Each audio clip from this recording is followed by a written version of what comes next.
So it's a Reaction Monday. Oh, I got to turn on the, there we go. I'm going to turn on the board so we know what games we're staring at. John, here you there. Thanks for dropping by, as you always do. Reaction Monday means one thing, that we dive into Atlanta United pretty deep, take a peek at the weekend and whatever else is on your mind this morning. It's a Monday, so that means Abe Gordon comes in about 9 minutes. I think Abe is going to be busy at 92.9, so he might punch his stoplights a little early this morning because I think he's doing the midday. And then hour number 2 means it's Bart Keeler from the SoccerForUSPod. We'll look at cards and calls. I've got one call in particular that we need to look at. It's the JT Marcinkowski red from LAG and CF Montreal. And if there's anything else on Bart's mind that we might have missed, in addition to the beginning of the Premier League season where his beloved Arsenal was taking care of business against Coventry City. And we'll get into that this morning also. Obviously, we'll get into more of the news and notes. We've got a lot of the transfer stuff to go on, and we'll break it all down for you today. Last chance to remember that if you are, at least this week anyway, we've got last 2 matchups for picks of the week, and those are at 3 o'clock and 9 o'clock today, where it is Argentina at 3 and Panama at 9, in addition to the 6 matches and the tiebreaker that have already happened. We'll go over tomorrow what happened in picks of the week, and we'll set up the table for the rest of the for the following week or this week. So last week would be this week when we talk about it tomorrow late. So there you go. Morning, Dave. Morning, Alex. And morning, Abby. And I heard that Abby was the volunteer for the 3v3 question for the Hoff in the bowl on Sunday when it came to your best 3 for 3. So the Hoff goes to Abby, and Abby had her answers. So that was I heard about that in the production room. I didn't know that this was going to happen until we talked about it in the pre-flight. But Abby got to give her 3 for 3. All right. So opening kickoff brought to us by our friends at Black Pitch Coffee, blackpitchcoffee.com. Start your day with the most important stories in the game, the right way to start your morning. Black Pitch Coffee, part of the SDH community, showing up at events all over Atlanta. Try their home blend. It will mean from Brazil, Guatemala, heavy body, notes of walnut, semi-sweet chocolate, and a rich world-class finish. Opening kickoff, powered by Black Pitch Coffee and blackpitchcoffee.com. MLS After Dark sometimes kind of has its own moments. And I don't know why it always seems to be drifting back to San Jose. It was not a good night for San Jose until there was about a minute to go. Game had already been decided. I'm not talking about a final score or anything having to do with San Jose or anything like that, specifically what the Earthquakes were doing or what they weren't doing on the field on MLS After Dark on Saturday night. This happened if you missed it. Neil Sika, Kendra D. St. Albin on the call from PayPal Park, courtesy of our friends at Apple TV and Major League Soccer. Value of what they built up, though, with those 9 wins in the first 11 has set them up where they are still safely amongst the top 4. There's a baby on the field. You mentioned Chicken Little. I think she wanted a piece of the screen time. That's way better than the raccoon.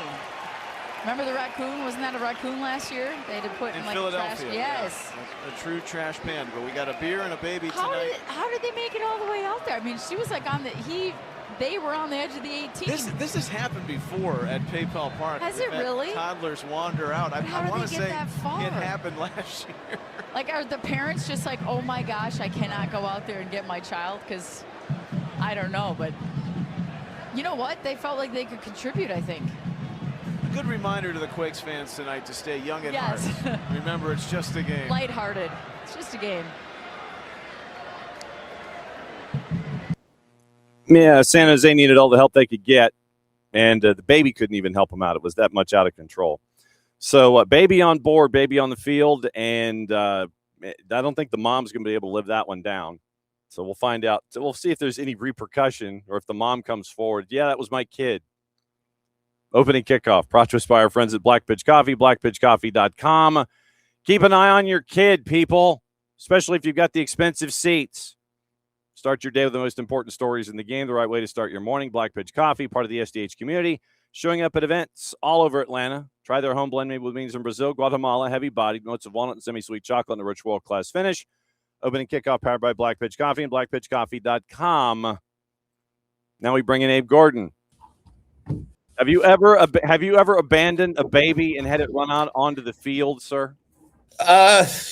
One time my dog got off leash and kind of sprinted around chasing a ball. I don't know if that's quite the same, but no, I don't take babies to ball games because I don't have kids. So we'll start there. Well, how about, do you have any friends in your demo that take kids to games? Yeah, that's their responsibility. I ain't watching them. No, that's what I'm saying. It's like they do their thing. Have these youngins ever got? They got them on that backpack leash with the monkey tail. Yeah. They got ways to keep handles, literally and figuratively, on those. Yeah, so. see, that's what I was getting to. That's what I was trying to figure out, was how they handle things, and you just keep the kid on a leash, right?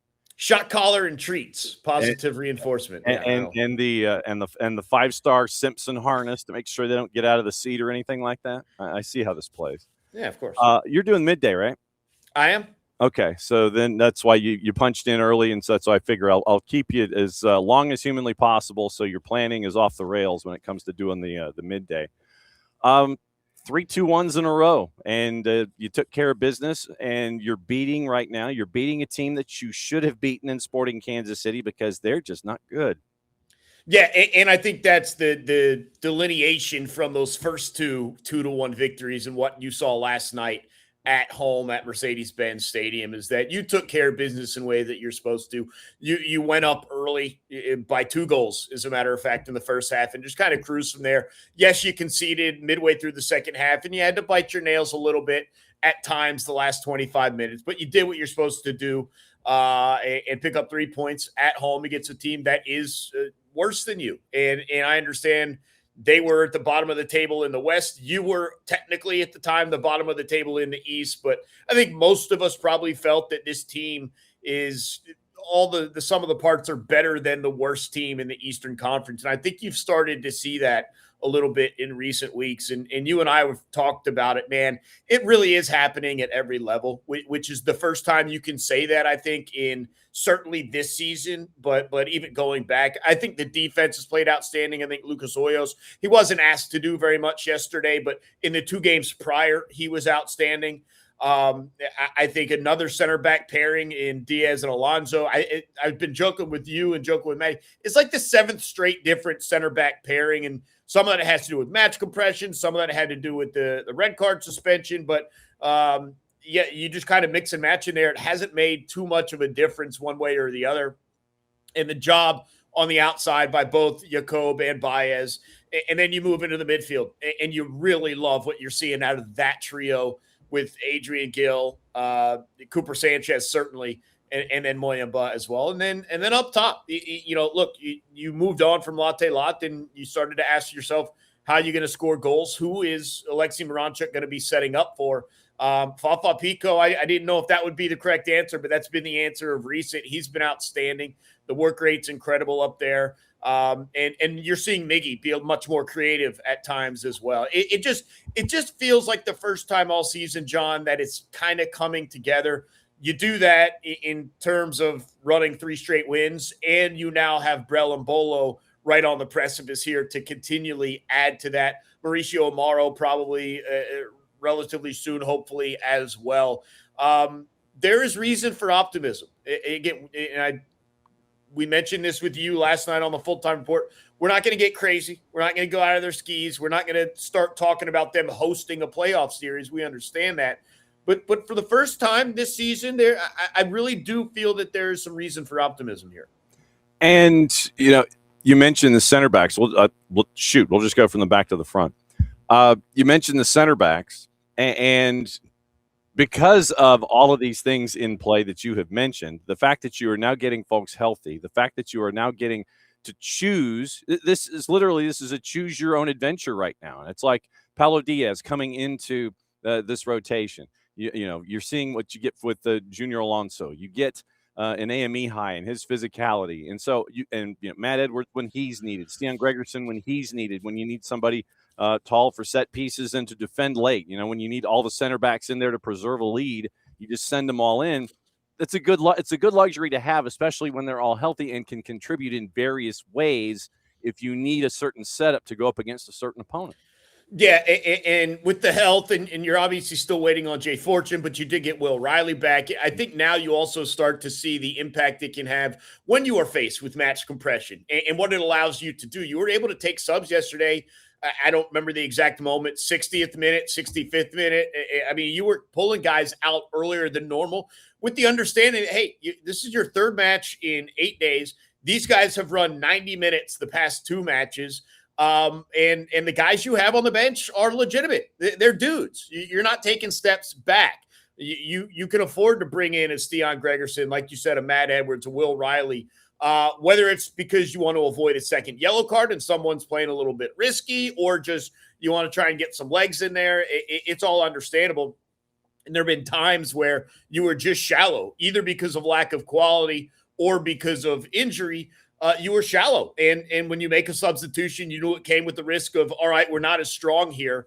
That's not the case right now. And I would argue that maybe still is the case in the midfield while Jay Fortune is out to some extent. But that's certainly not the case along the back line. Definitely not in the center back where you could have pulled out a number of different guys to mix and match and be comfortable there. And that's going to protect you over the remainder of the season. This isn't the only time you're going to have 3 matches in a week. You've got other midweek matches coming up. And so you are going to have to be rotating a little bit more than probably you would like. But it affords you the ability to rotate without losing anything on the field, on the macro level. I'm sure, everyone has their strengths or weaknesses as individuals, but overall, the defense, again, 3 straight games. You haven't gotten a clean sheet yet, but 3 straight games with only 1 goal conceded. I think generally this team, and I would argue most teams in MLS are probably going to take that and feel like you can at least get a draw or a win if you're only conceding 1 goal per match. I would feel pretty good about chances most weeks. Defensive Garanimals is what we've got right now. Will Riley came in the 62nd for Adrian Gill, who had been putting in, let's see what, 180 and 62, 242 minutes over 8 days. Luke Brennan came in. He lasted 15 minutes. He went down with an injury. We'll keep an eye on that. Stian Gregerson and Matt Edwards come in. Stian comes in the 73rd. Matt Edwards and Steven Alzate help you out defensively with 13 to go. So you had that, and you still had an AME High and Ronald Hernandez available for you, as Sergio Santos in attack if you needed it. So those pieces were there for you. And once again, we're talking about Tristan. We're not talking about Muyumba. We're talking about Tristan going forward and being engaged as a part of the offense and giving you more headaches if you're trying to figure out what I've got to do to defend. And specifically where Miguel Almiron is concerned, Miggy tries to create early on. He had the early opportunity with Jacob on the wayward cross in the 3rd minute, but Miggy found some ways to really cause headaches for Sporting Kansas City defensively down that left-hand side, because we had figured that they could be had, meaning Sporting could be had if you have the speed that you've got with Atlanta United working the edges, and then you have the artistry in the middle, and you ends up with Miggy putting Mosqueda in the spin cycle a couple of times that ended up in a goal. Yeah, look, part of me wants to not overreact to how Atlanta United looked against Sporting Kansas City, because with the respect, like, Miggy shouldn't be running past anyone defensively at this stage of his career. Like, just based on pure speed, he shouldn't be running past guys. He was able to run past Sporting Kansas City. Like, that's pathetic. It just, if we can take it, really, like, I'm sorry, it is. Like, he's so we can't just rely on, like, Miggy playing the ball to himself in space and sprinting past dudes on a weekly basis. We understand that, so I don't want to overreact too much to how dangerous he was. Right. But I do think you see Miggy now more as an understanding creator than as a eye for goal scorer. And I think that boosts everyone. And you're only able to do that because you have Moyamba, Tristan, behind him. You have Alexi alongside him, and you have Fafa in front of him. And he feels like there's help where he's going. And I think you saw him, again, you mentioned it. He put old dude in a blender and spun him around a couple times. It's like the Dairy Queen Blizzard. He turned that thing upside down to make sure it was sticking. That guy wasn't pulling himself back off the turf. He didn't want anything. Mosqueda had a long day. Yeah. And so, it's an outstanding showcase for Miggy. We just came off that run where he had scored 3 goals in 3 consecutive matches. Now he picked up 2 more assists last night. He's getting assists off corners. He's getting assists off of open play. And the other thing, and kind of mentioned this last night, I think you're seeing when things are good going forward, when things are good in the attack, you're seeing these guys also become willing defenders. And that has made a ton of difference. We've seen Miggy last night defending back. We've seen at times Fafa Picault dropping as deep as necessary to help out in the defense. And then Alexi's just able to float and do all sorts of nonsense in a positive manner there. So again, don't want to overreact to it, but it just, everything seems to be going right at this moment. And I think that's partly because this is the most confident this team has been all season. This is the most connected. The chemistry is there all season. If you remember going back, and you could talk about this, I think you brought it up post-game last night. If you remember going back early in the season, maybe especially building out of the back, there was not only a little bit of panic, but some miscommunicated passes that ended up becoming threats for the opposing team. And not to say that you're never going to run into that again, but you just didn't really deal with that in recent weeks. Like the backline and the midfield are connected. They're also willing to take some of these more risky passes. I mean, your first goal, I think, develops off of a risky pass. Elias Baez plays it to Cooper Sanchez where there is not much space. And if you do turn it over there, you could find yourself in real trouble because of the press and what Sporting KC was doing. Elias Baez finds an angle to get it to Sanchez. Sanchez turns, kind of fakes like a turn inside and turns outside, and now he's got space. He goes up the field. It eventually finds its way to Miggy. Miggy eventually finds it to Jacob. I don't know if we see them playing out of the back, both with the pass and with Cooper Sanchez's run early in the season. It felt like early in the season, that's a ball that gets deflected, turned over, and is headed back towards your goal. You can definitely see a difference in communication, the connectivity, the confidence, and quite frankly, a little bit of risk as well. Or you're not processing it and just, it's like, okay, all of this stuff is going on in front of me. I'm going to keep it safe and I'm going to play it backward, or I'm going to try and find somebody who has some space around them where I think they can create, and we can continue to draw that pressing defense forward and closer to me.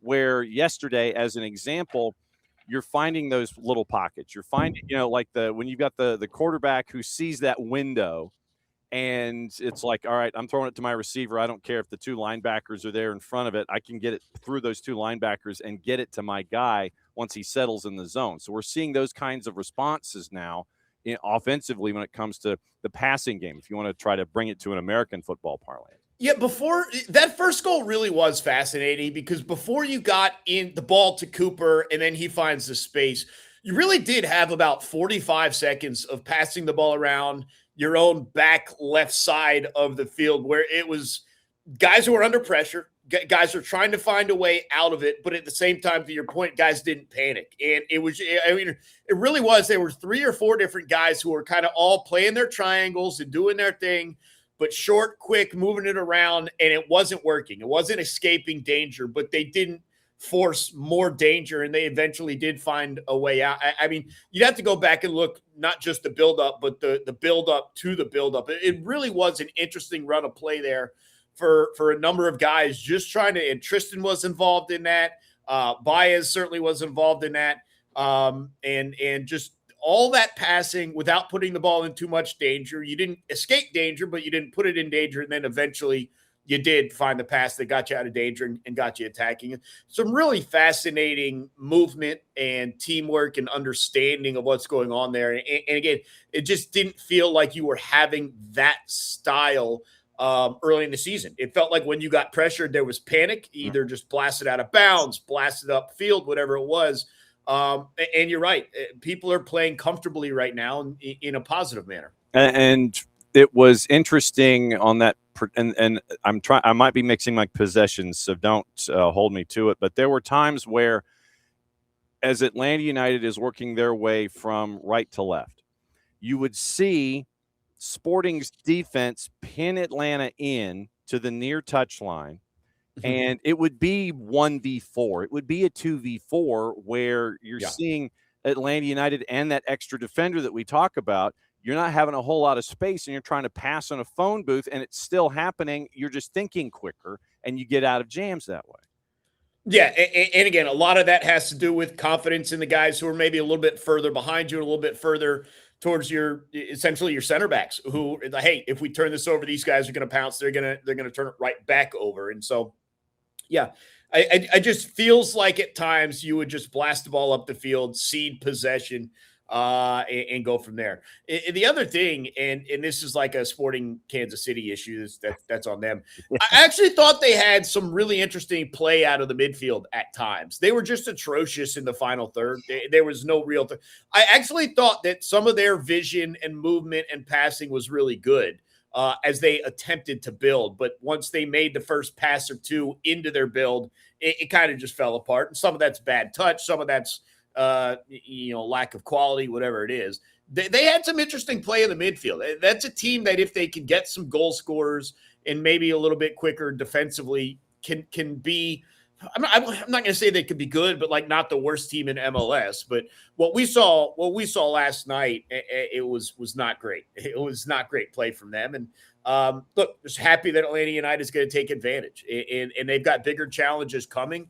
Obviously, you're taking on Charlotte now, right? Like Charlotte's top 5 in the Eastern Conference, looking for a way to get up to 4 to host one of those games. But you are home again. You've won your last 2 home games for Atlanta United. And again, this is the best run of form that they've had at least this season, if not multiple seasons. We all have heard the stat now. First time they won 3 straight since 2021. I mean, that's 5 years, John. Like, it's 5 years. And I'm not saying this is the best run of form in 5 years, but just in terms of what it has been right now, you're looking forward to hopefully showing that this can be something you can build on and hold steady, not just, hey, you got lucky here, you got lucky there, you played a worse team there. No, you're going to need to have these results against teams that are in the playoffs, like Charlotte.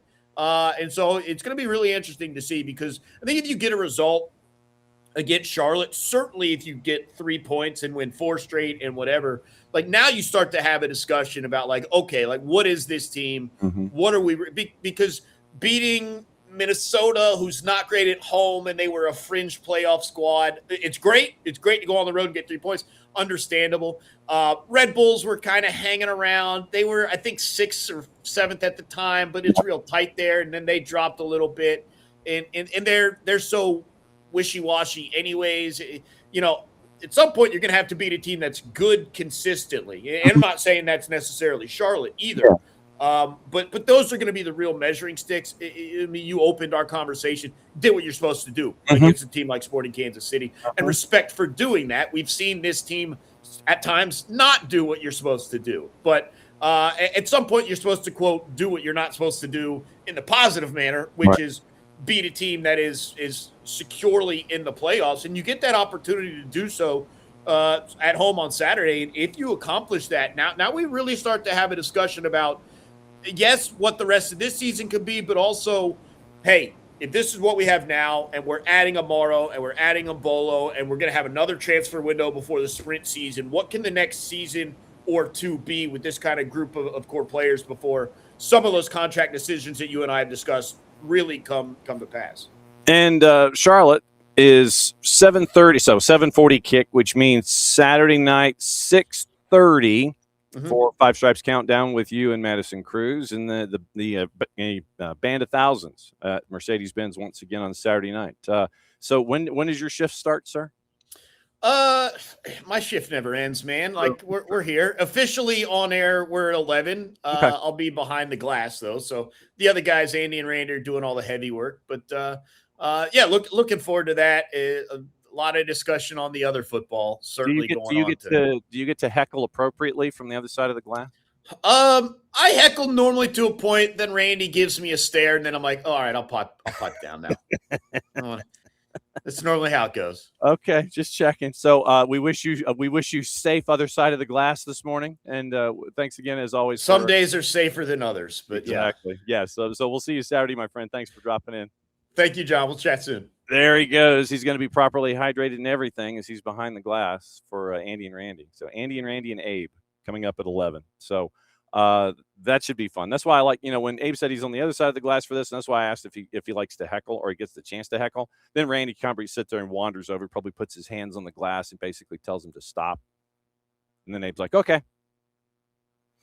So Andy, Randy, and Abe, 11 o'clock on 92.9 The Game in the Odyssey app. So that's why we had to kind of let Abe go at 9:30 regardless, so he can get everything all squared away there at the Colony Square Studios for 92.9 The Game and Odyssey and all points in between.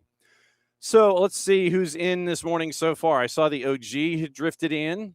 Let's see. Abby is in. I do not have an update on Luke Brennan. They probably, until the first opportunity that the coaching staff has midweek, we may not necessarily know, because they're probably going to want to monitor it a little bit and see how it responds to ice and elevation and maybe some electric stim, and we'll see what happens there. But we'll keep an eye on Luke. Luke was in for the sum total of 15 minutes before he went out with an injury.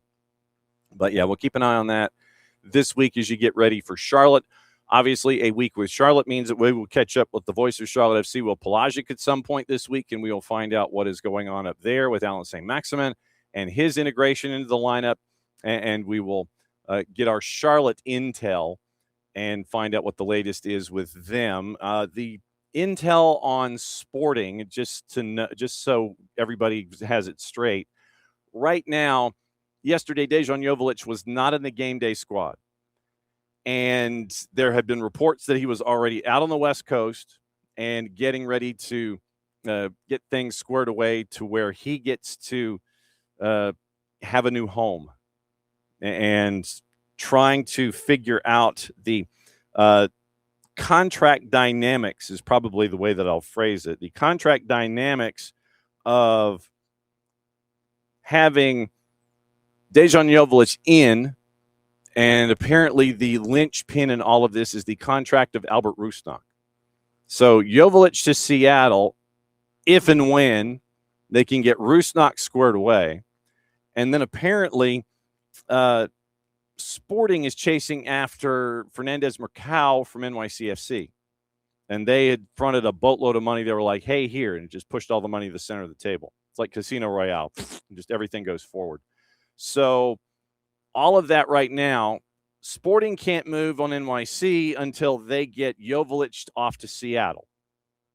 And so right now, Sporting is a team that's just kind of there. You don't have your number one striker because you're sending him on his way and you're waiting for another scorer to come in, but you can't have that other scorer come in until you get rid of your striker. So that's kind of where you are right now. You're in this roster limbo. And not having Dejan Joveljic, actually, you could see how much of a difference it was yesterday when your front line in a 4-4-2 was Taylor Kalira and it was Magomed Suleimanov in a 4-4-2. So you could tell, and that back line yesterday, Karic, Meyer, Mosqueda, and Jake Davis and then Jake Davis had to be subbed out at 45. Justin Reynolds came in for the second 45. And after Karic got the yellow, Jaden Reed came in for the final 30. But that initial back four, it was an adventure and a half for them. Much to Atlanta's benefit, but nevertheless, it was an adventure for them. Morning, Michael Head. Morning, Katie Weaver. So glad to have all of you in here this morning on a Reaction Monday. So let's go over the starting lineup. We've got your highlights, got some posts here. Once again, Bart, Keeler, SoccerForUSPod is going to be joining us at the top of the next hour. Starting lineup, Lucas Hoyos in net in the 4-2-3-1. Elias Baez, Junior Alonso, Paulo Diaz getting his first start for Atlanta United. Gave you 73 minutes. We'll get into him as we go in the highlights. And then Tomas Jacob, the double nickel out on the right-hand side. Your two midfielders, 2/3. Your defensive midfielders, Adrian Gill, once again, Cooper Sanchez. They had Tristan Muyumba listed. Fatmob and everybody had him listed more as a midfielder in the attacking side of things than the defensive side.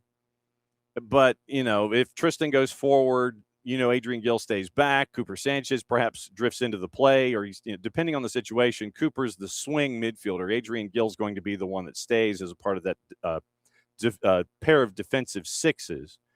Then Miggy obviously in the left, Miranchuk on the right, and Fafa Picault up top. So that was your starting lineup. And Atlanta really didn't waste a whole lot of time in getting on the board. We get two versions, and this is when we like to do the two versions. So because it's a home call, we're going to go ahead and start the first goal. 92.9 the game in the Odyssey app. Thomas Jakob gets the goal for Atlanta United. Once again, we talked about early chance in the third. 10 minutes later, goal number 1. Mike and Jason on the call. Miggy into the box, left side. Miggy fakes the shot. Mosquera goes to ground. Miggy with a cross shot. Score! Thomas Jakob!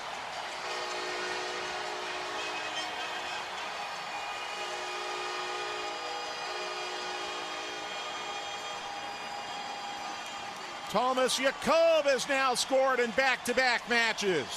Miguel Almiron's got his 5th assist of the year, and that is a very pretty team goal by Atlanta United to take the 1-0 lead. When playing out of the back goes right, a lot of people get very upset about teams that risk in build-up. Show them that clip. Break down that clip. Because Atlanta United could have sent the ball into the stands, given up on the play, and that doesn't happen.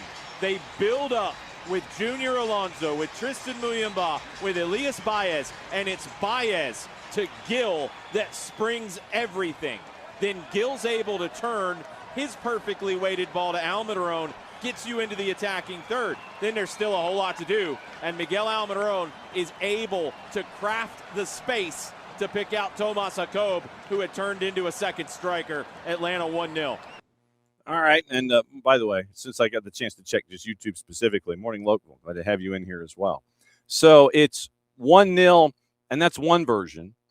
Here is the other version from Sunday Night Soccer and our friends at Apple TV. Here's how they broke down goal number 1. Huge part of that, but you're talking about a veteran American at the time. Not a 20 and 17-year-old starting in the midfield tonight. Almiron, gets Mosquera and cuts it back. Easy goal for Atlanta United. Almiron did the hard work. Thomas Jakob, the beneficiary. Atlanta's up 1-0. Can this Miguel Almiron be the Almiron that Atlanta United gets for the rest of his career? Post-World Cup, 3 goals, now 2 assists, in and out. Getting by Mosquera with ease, and then delivering a soft ball to the back post for Thomas Jakob to finish that. But Miguel Almiron put Mosquera on skates. Sporting Kansas City giving up goals for free. That is now the 50th goal they've given up this year. Atlanta United will take it 1-0 early on here in Atlanta. I was looking at the numbers, and this is the wild part about it. Moises Mosquera was the highest rated defender on the day. And actually, he was the highest rated position player in the starting 11 for Sporting Kansas City. Being put in the blender and standing still apparently don't give you don't have numbers taken away from your top scoring, from your possibilities. Legitimately, and I'm not kidding, this is FOTMob. Of the starting 11, Moises Mosquera, who looks like he could wander over to Colombia and be a down lineman. He could be a rush end. Moises Mosquera was the highest rated defender and the only player in the starting 11 that rated over a 7. Considering what happened to him on the goal, and then what he didn't do in this particular highlight, which was goal number 2, Atlanta United out to a 2-0 lead on this particular on this particular element that was attached to it. So here was goal number 2. Like I said, we're going to start with our friends at Apple TV and Major League Soccer. But yeah, here was the Fafa Picault goal that made it 2-0.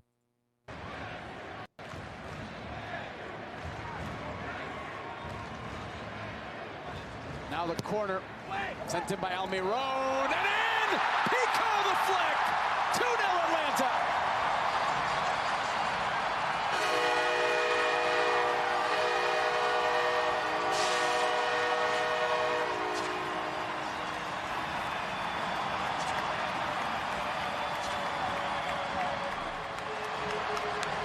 No defending.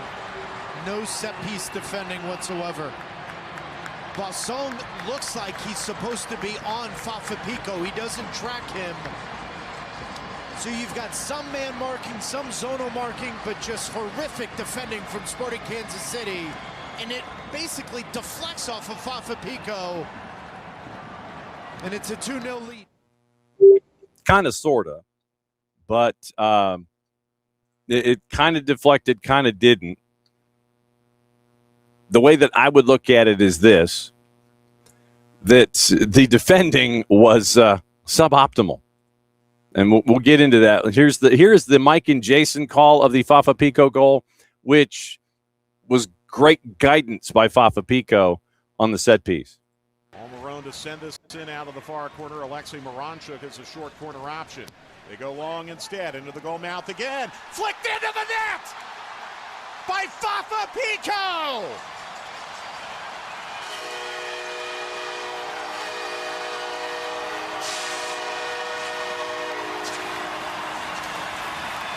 And for the second time in as many home matches, Atlanta United has scored with Fafa Picault off a corner.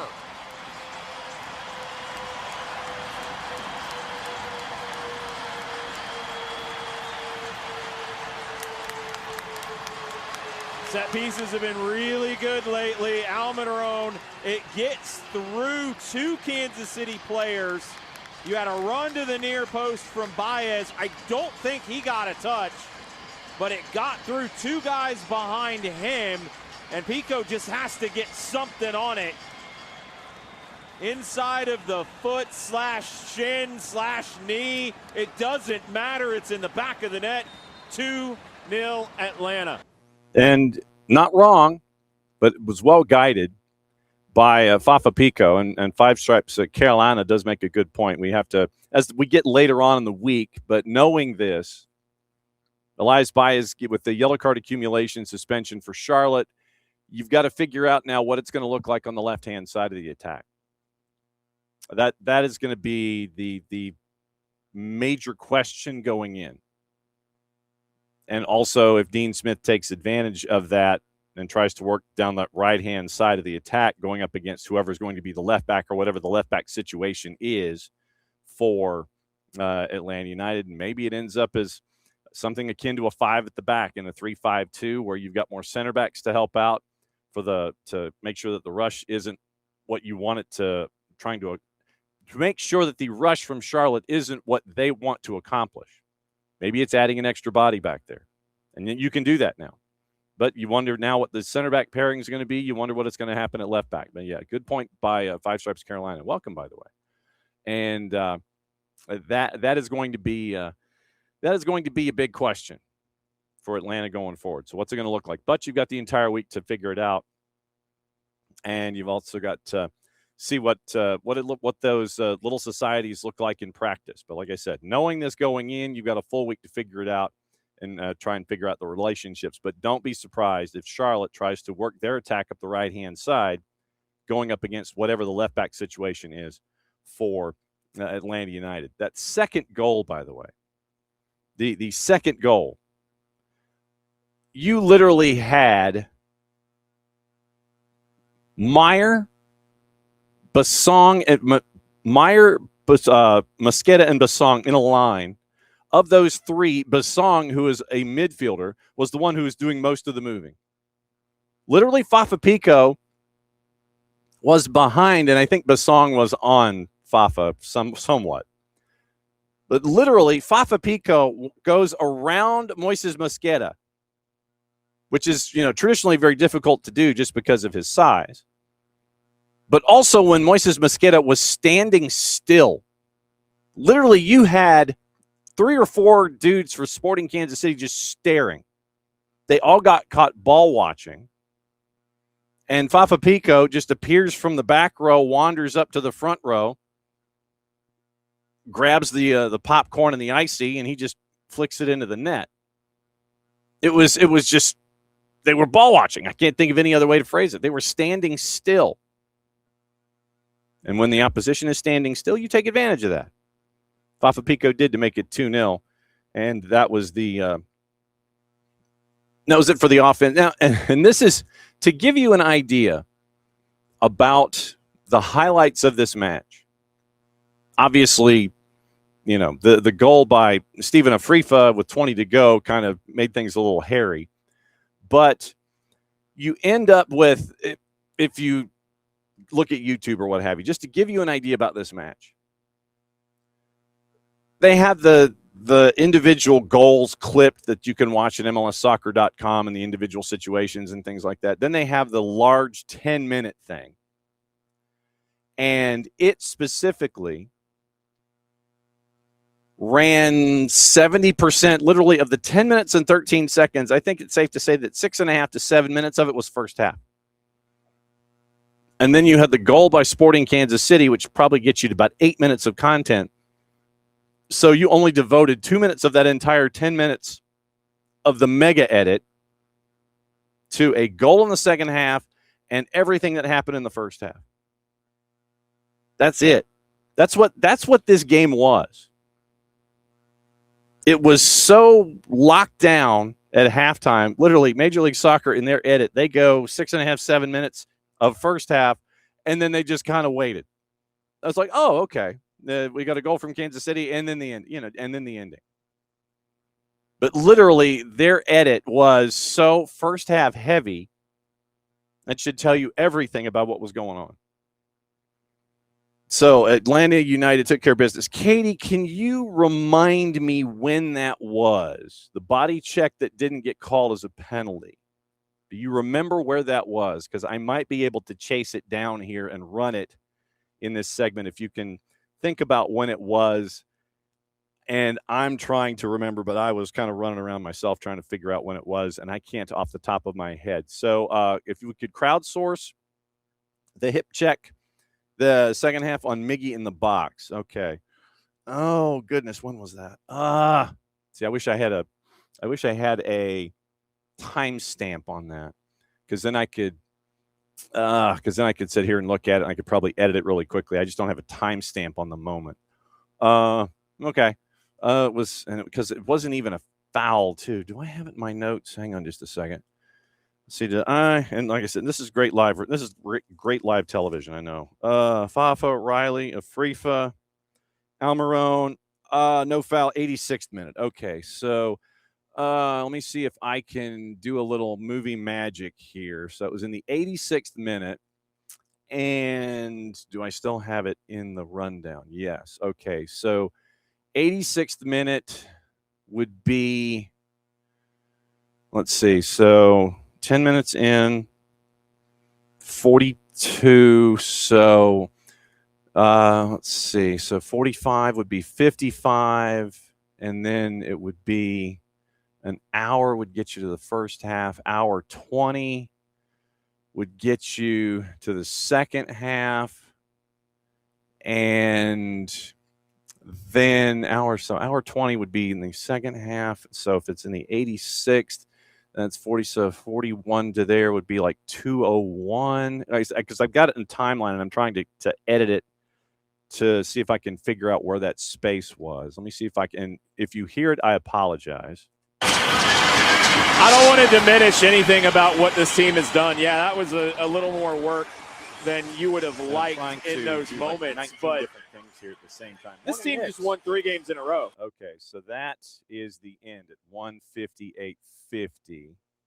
So if we go back to 150. Fafa, Edwards digging for it, and Jacob digs it away at the corner flag, and then he is pushed down and fouled by a Fafa. Find out where. And Jacob will be slow to get up with the match now in the 88th minute. Right, so 88th minute is there. So I go back to 148 on my timeline. I'm staring at my timeline and editing. So unless my eyes deceive me, Jason, it looks like Alzate is playing left attacking wing for Atlanta United. Okay, so he's in the midfield with Riley, Muyamba, and Alzate. That's your trio. Alzate's just flared much wider to the left than Muyamba is to the right. Kansas City with the throw off the far touchline. 85th minute, 2-1 Atlanta United. This portion of the match brought to you by Mercedes-Benz. Official luxury vehicle of your Atlanta United. Long diagonal for Reed over the head of Edwards, and Reed's got it in the near attacking corner, and then is scuffed by Edwards. Reed grabbing at him as Edwards manages to pass to Alonso, who clears it down the middle to Alzate. I know, this is Almiron at the right halfway line, slowly coming forward into the Kansas City half. Then is past Meyer to the edge of the 18. He's shouldered off the ball at the edge of the 18 by Mosquera. No penalty, correct call. Back the other way comes Kansas City. Fans boo, but I think that's the right call. Capita now at the right halfway line for SKC.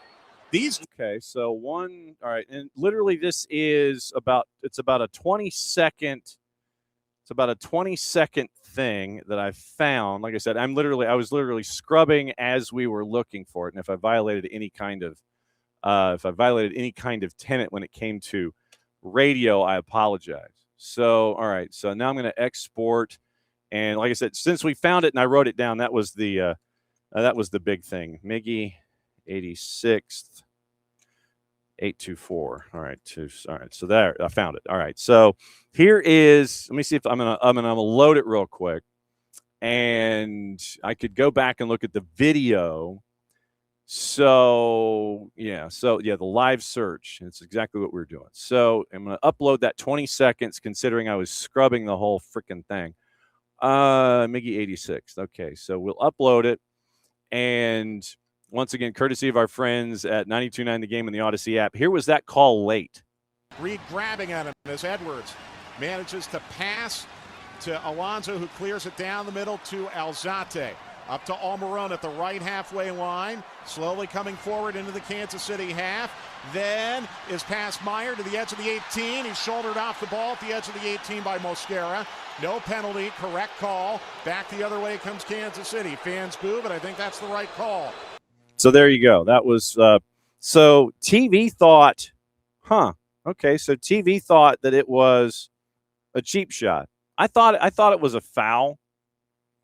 I thought that Mosquera didn't catch him square, but no, I thought it was a foul. So we'll let that ride and see where it was. Okay, so we got some. There's one other moment that I wanted to play before we get into other things, and it was the debut of Paulo Diaz.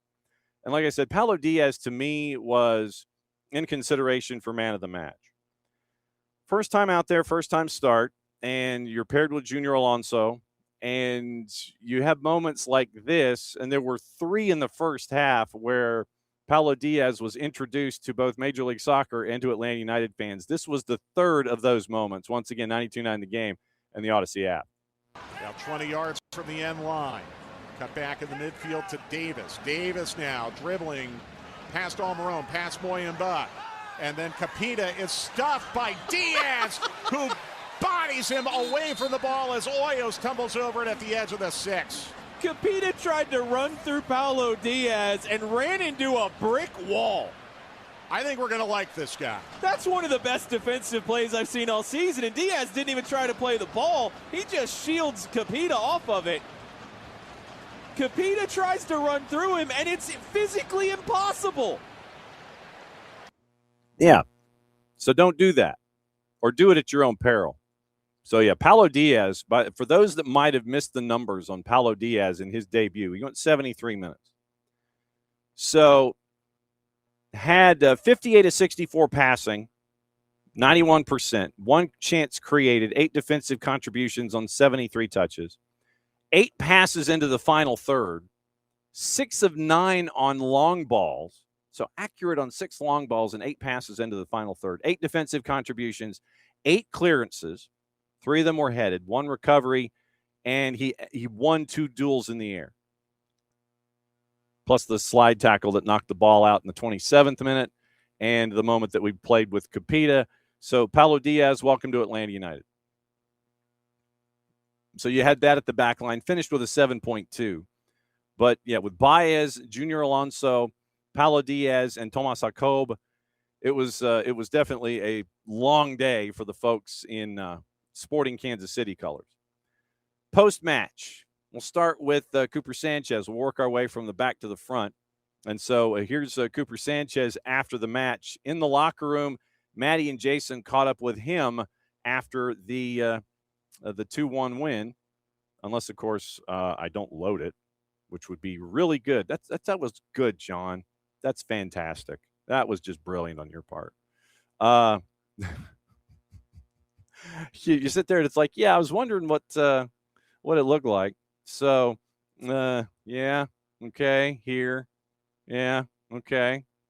And so we'll do the same thing with Fafa Picault in a second, just picking the wrong thing to load or not enough to load. And here's Cooper Sanchez, Maddie, and Jason.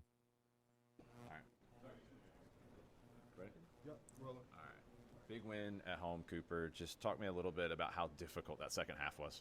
Yeah, obviously it's tough. I think 2-0 and, football in general, as it's known, is the hardest lead to, keep.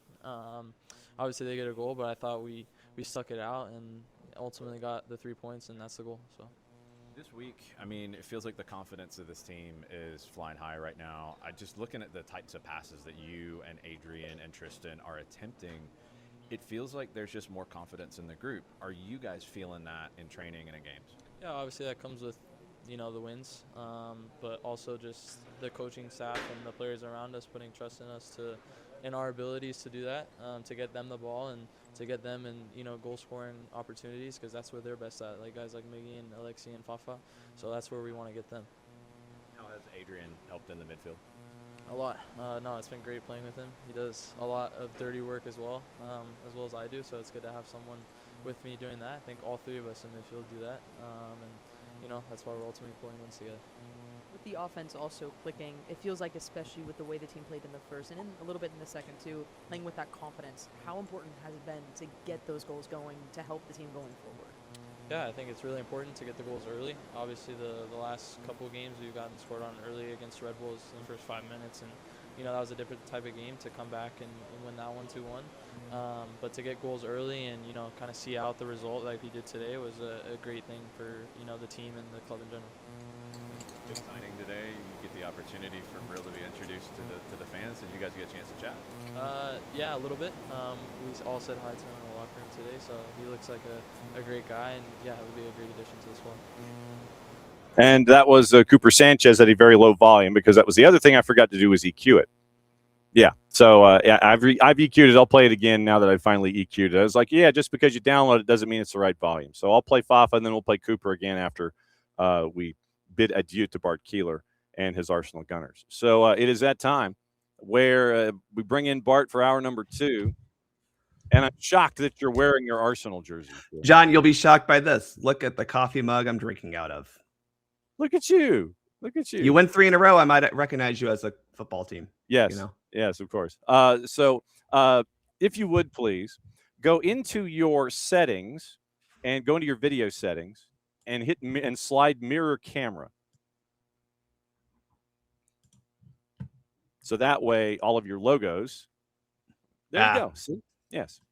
And so everything is now mirrored. So that way it reads visit Rwanda instead of we don't need to read that. No, instead of Tisiv Adwar, it is now visit Rwanda on the left shoulder. But yes, and we know all about the ad campaign that is attached to that. So I guess first off, since you're wearing it, congratulations on starting the season the way that you were supposed to. You took care of business. You beat somebody you were supposed to in Coventry City, and it could have gotten a lot uglier than it did. Well, it wasn't as ugly as watching Aston Villa play, but it was a pretty good afternoon. It was a pretty good afternoon to start the Premier League season. I was shocked, John, by the amount of widespread margins to start the season. Villa obviously, I mean, they get a red card, but all like 27 of the goals they concede were all before the red card somehow.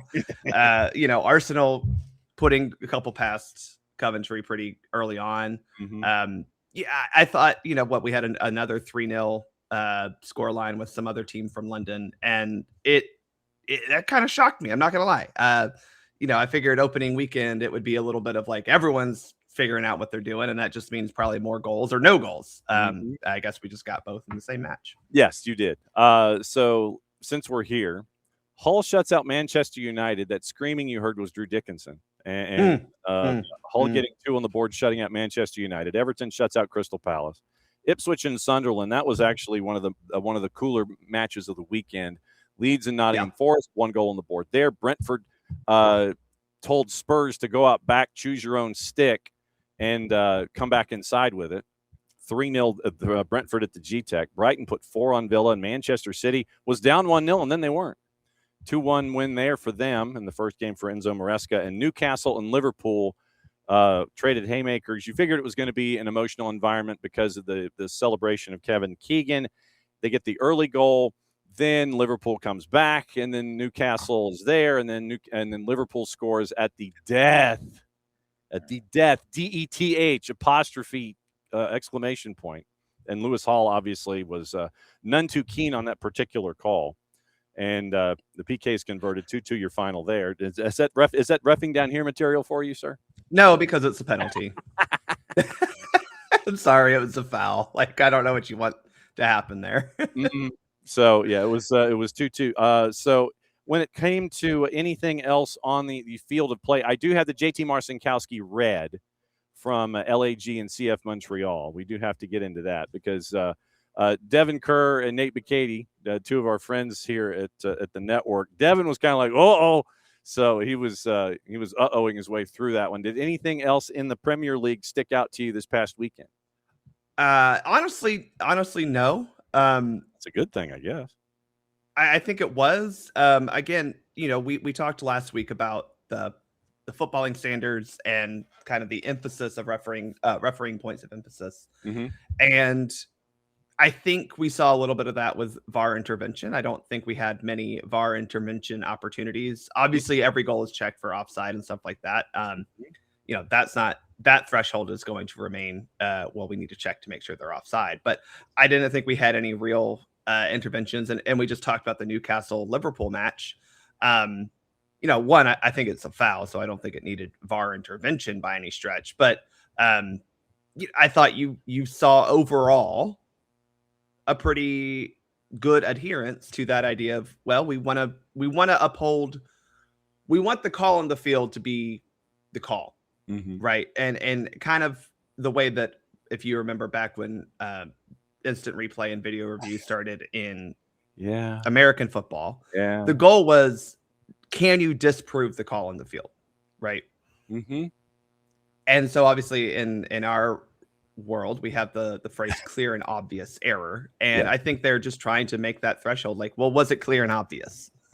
As opposed to, was it a little bit of a maybe possibly?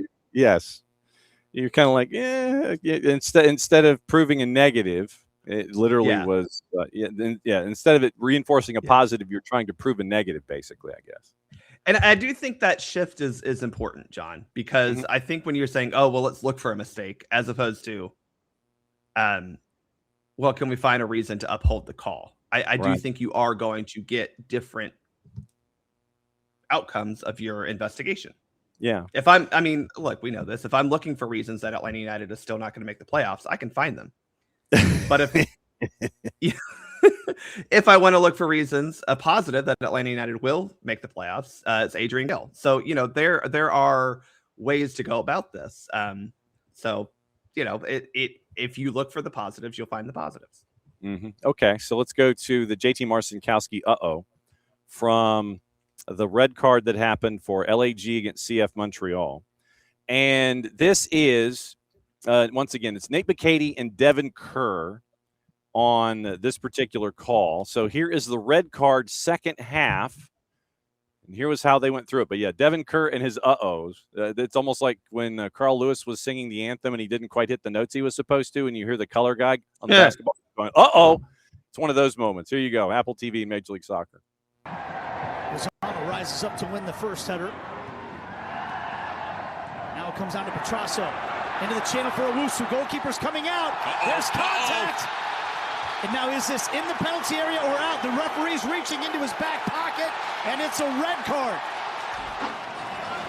But one, is he in an onside position when the ball is played? We'll bring it back. Watch here. The two that are tangled up there as we await this free kick. Here it is. Sanchez couldn't get the dip on it.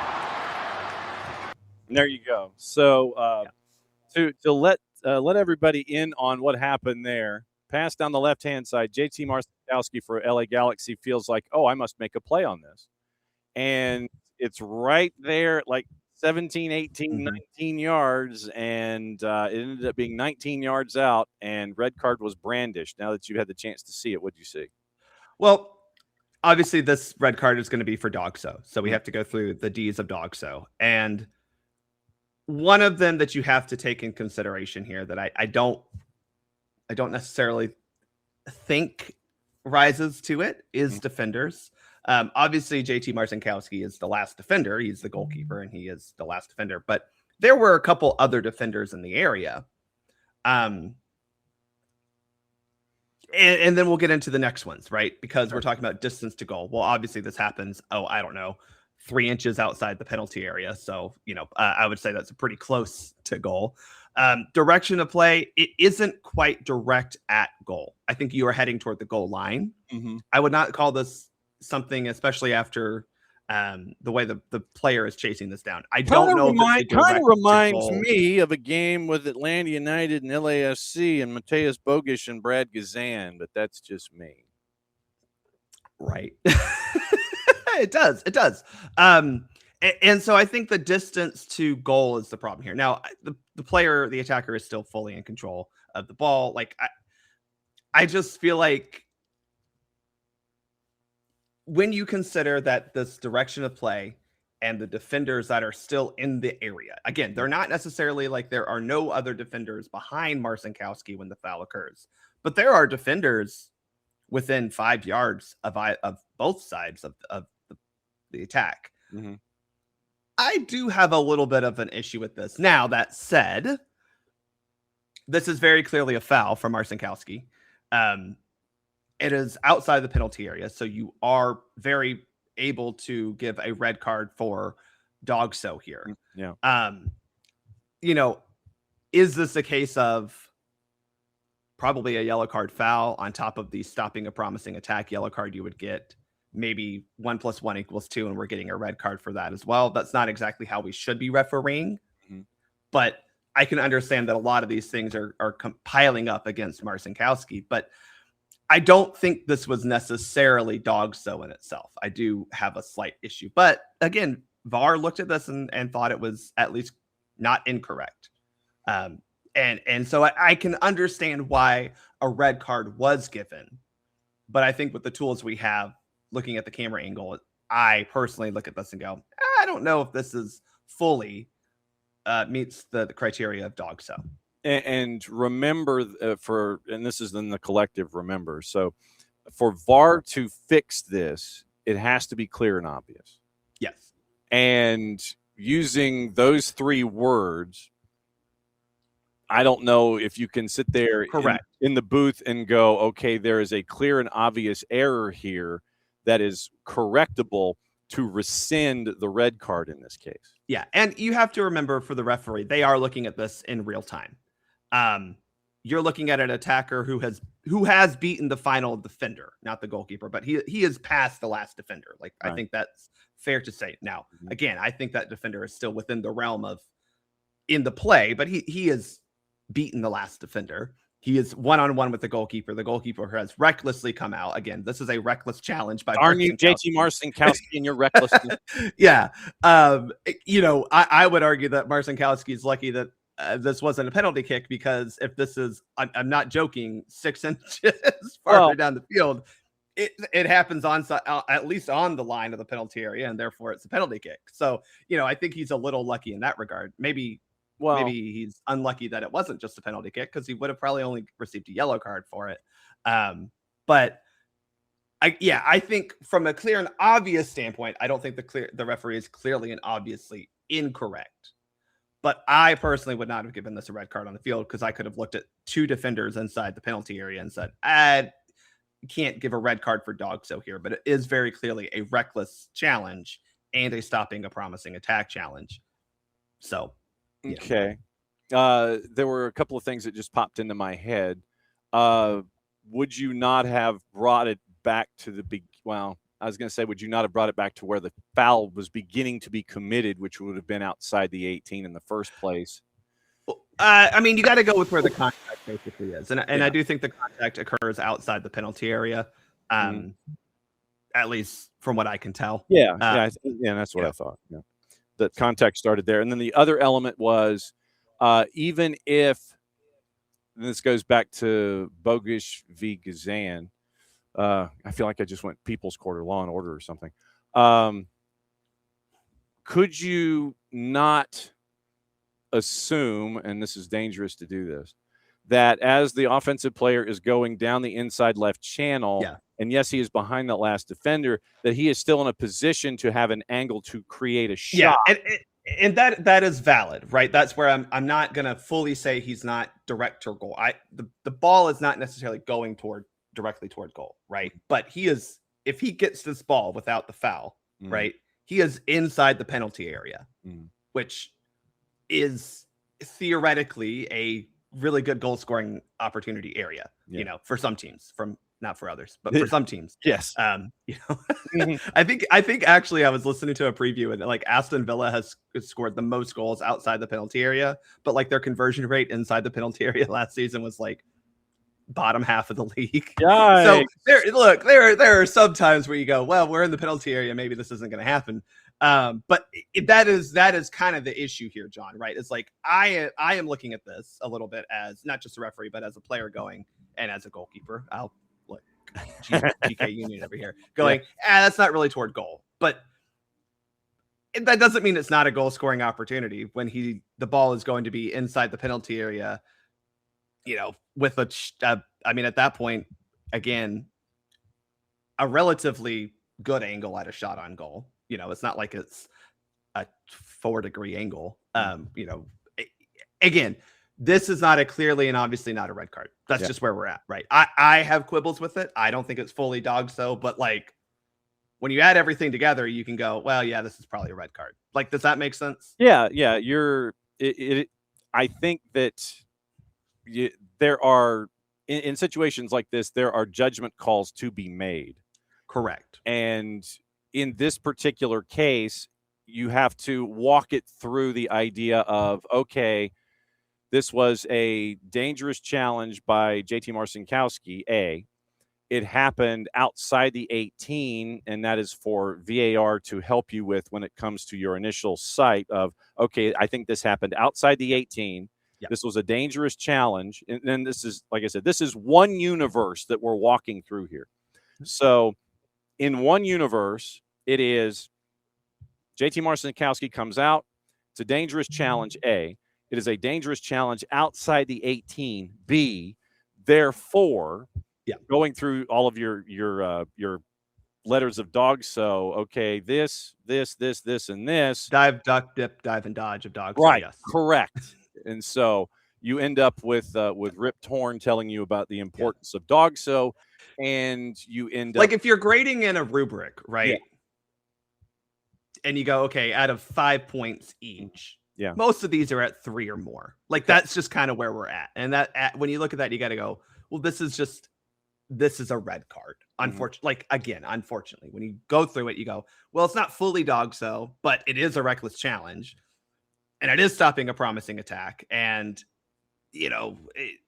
all these things combined, you go, yeah, all this probably equals. But don't you have to go 5 for 5 though?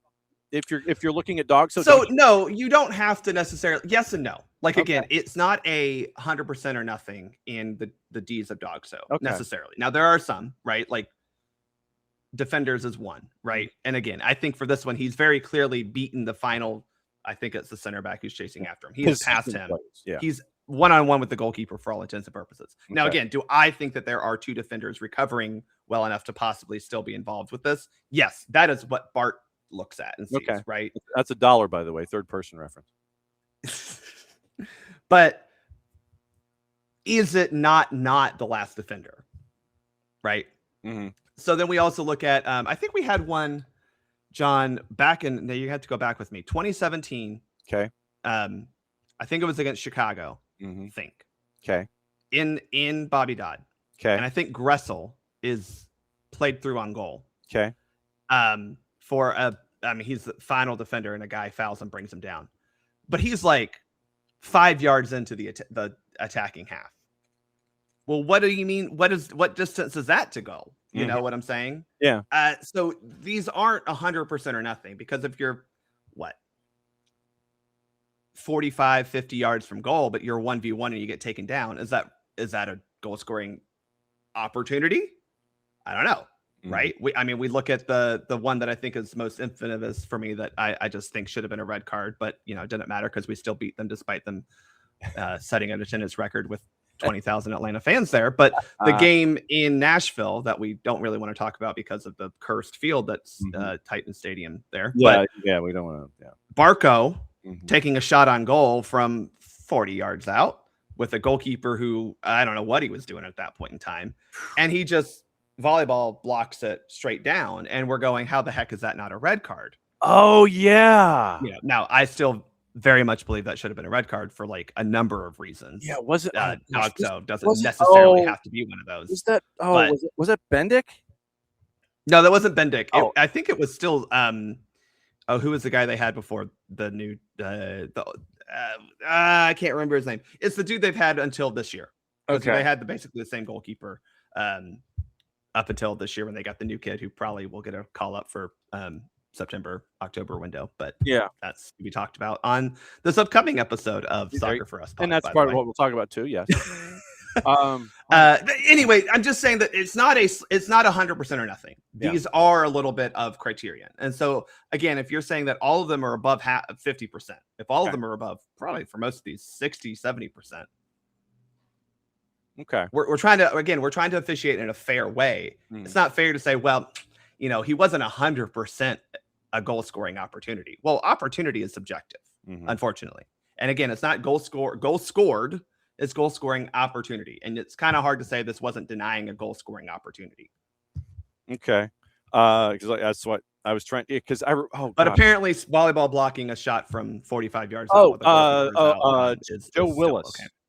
Willis, that's who it was. Yeah, yes, Joe Willis. Joe Willis basically he comes out and he gets big. Yeah. And literally he's running feverishly and he like blocks it with his entire person and his hands that are like way up here. Yeah. And I'm sorry. I don't understand how that's not a red card. I just don't. I don't. Like I just don't. But hey, look, Nashville better hope that they get us at home in the sprint season. Otherwise, their attendance numbers are going to be down next season. Oof, yeah, and ice storms aplenty. Don't worry, they'll get a USMNT or USWNT game where they half fill the stadium. Yeah, and ticket prices. Soccer City though, $9 gazillion.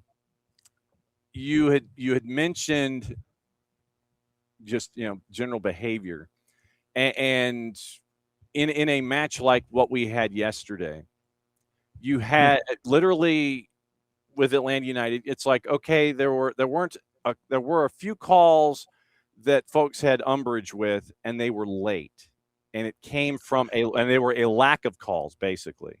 And so there were two calls in particular that I thought were very late. Yeah. I don't think they were wrong, but they were very late. Yeah. And the first half seemed to have been managed fairly well, but then in the second half, the rule book kind of went someplace and they couldn't find it. And then like whistles got lost, or the ball inside the whistle kind of got lost and you couldn't hear it if it was being used or anything like that. I think the second half was consistent in itself. Yeah. I do not think it was necessarily consistent with the first half. But shouldn't you be overly consistent over 90 minutes? Yes and no, but the big answer is no, because game states change. True. Talk to Jason about that. He loves to talk about game state. Game states change. We all do. Now you should try to be consistent. I'm not arguing that. But one of the referees that I've worked with for a while, his name's Brian. He used to work out at Tucker, but now he's a regional ref because he's a good ref. And he kind of taught me this idea of as a referee, you have 3 phases of your game. Okay. You have the start of the game where you try to set the tone. Right. You have the middle of the game where you try to keep that tone. Correct. And you have the end of the game where the middle of the game where you're adjusting your tone to make sure that you're trying to get, okay, well, I've set the tone. Is this the tone that is actually needed for this match? Because I might come into a match, and go, we're going to be hard on this, this, and this, and we need to, okay. 15 minutes in, I might go, oh, this is not I came into this envisioning a game that is not playing out for one reason or another, right? Okay, well, I got to adjust. And then the final third is hopefully trying to keep with the adjustments you made, right? So basically we've said toward the end of the middle third, we have said, okay, this is the adjustment I'm making. This is my new standard tone, whatever you want to say. This is your new milieu. Yeah. Keeping it. Yeah. But again, the problem with the final third is what happens usually, John, after minute, 87. Yeah. Yeah, things kind of go a little sideways. Craziness, right? Yeah. So you do want to try to keep that standard, but understand that, things are going to go happy. So saying that, I think the problem was for Tori Penso was the game between the first and the second half was very different as well. It was. Because Atlanta United came out of the second half and said, we got this in the bag, forgetting that they're still not a very good soccer team and nothing is in the bag. You were up 2-0, great. But hey, man, Sporting Kansas City is terrible. They don't have a striker because they sold him, the guy that we probably should have bought last year. Well, it changed because Atlanta United came out with a slightly different posture. Sporting came out with a different posture. Things changed. I don't think there was anything particularly wrong with the calls she did or didn't make, because I thought there were a couple that I said, well, okay, if you're not going to call that, you didn't call that. Okay, fine. There's one where I think Muyumba trucked, hit stick someone on the edge of their penalty area as they're coming in. He wins the ball, I think. I think he did. Yeah. I think he did technically win the ball, but he kind of wins the ball and bulldozes through the guy. Well, and that's the thing where would I have called it a foul? Probably. I would have said, "Hey, man, we can't just run through someone." But in the first half, it should have been called a foul in whatever the behavior was. Then in the second half, if it's the same behavior that's exhibited, shouldn't you call it a foul then too? Because sometimes it's like something happens in the first 45, and then all of a sudden, you kind of let the game go off on its own, and it turns into a color your own adventure handbook in the second 45. And the standard that you set in the first third and the second third, as you're describing, goes away for whatever reason in the final third.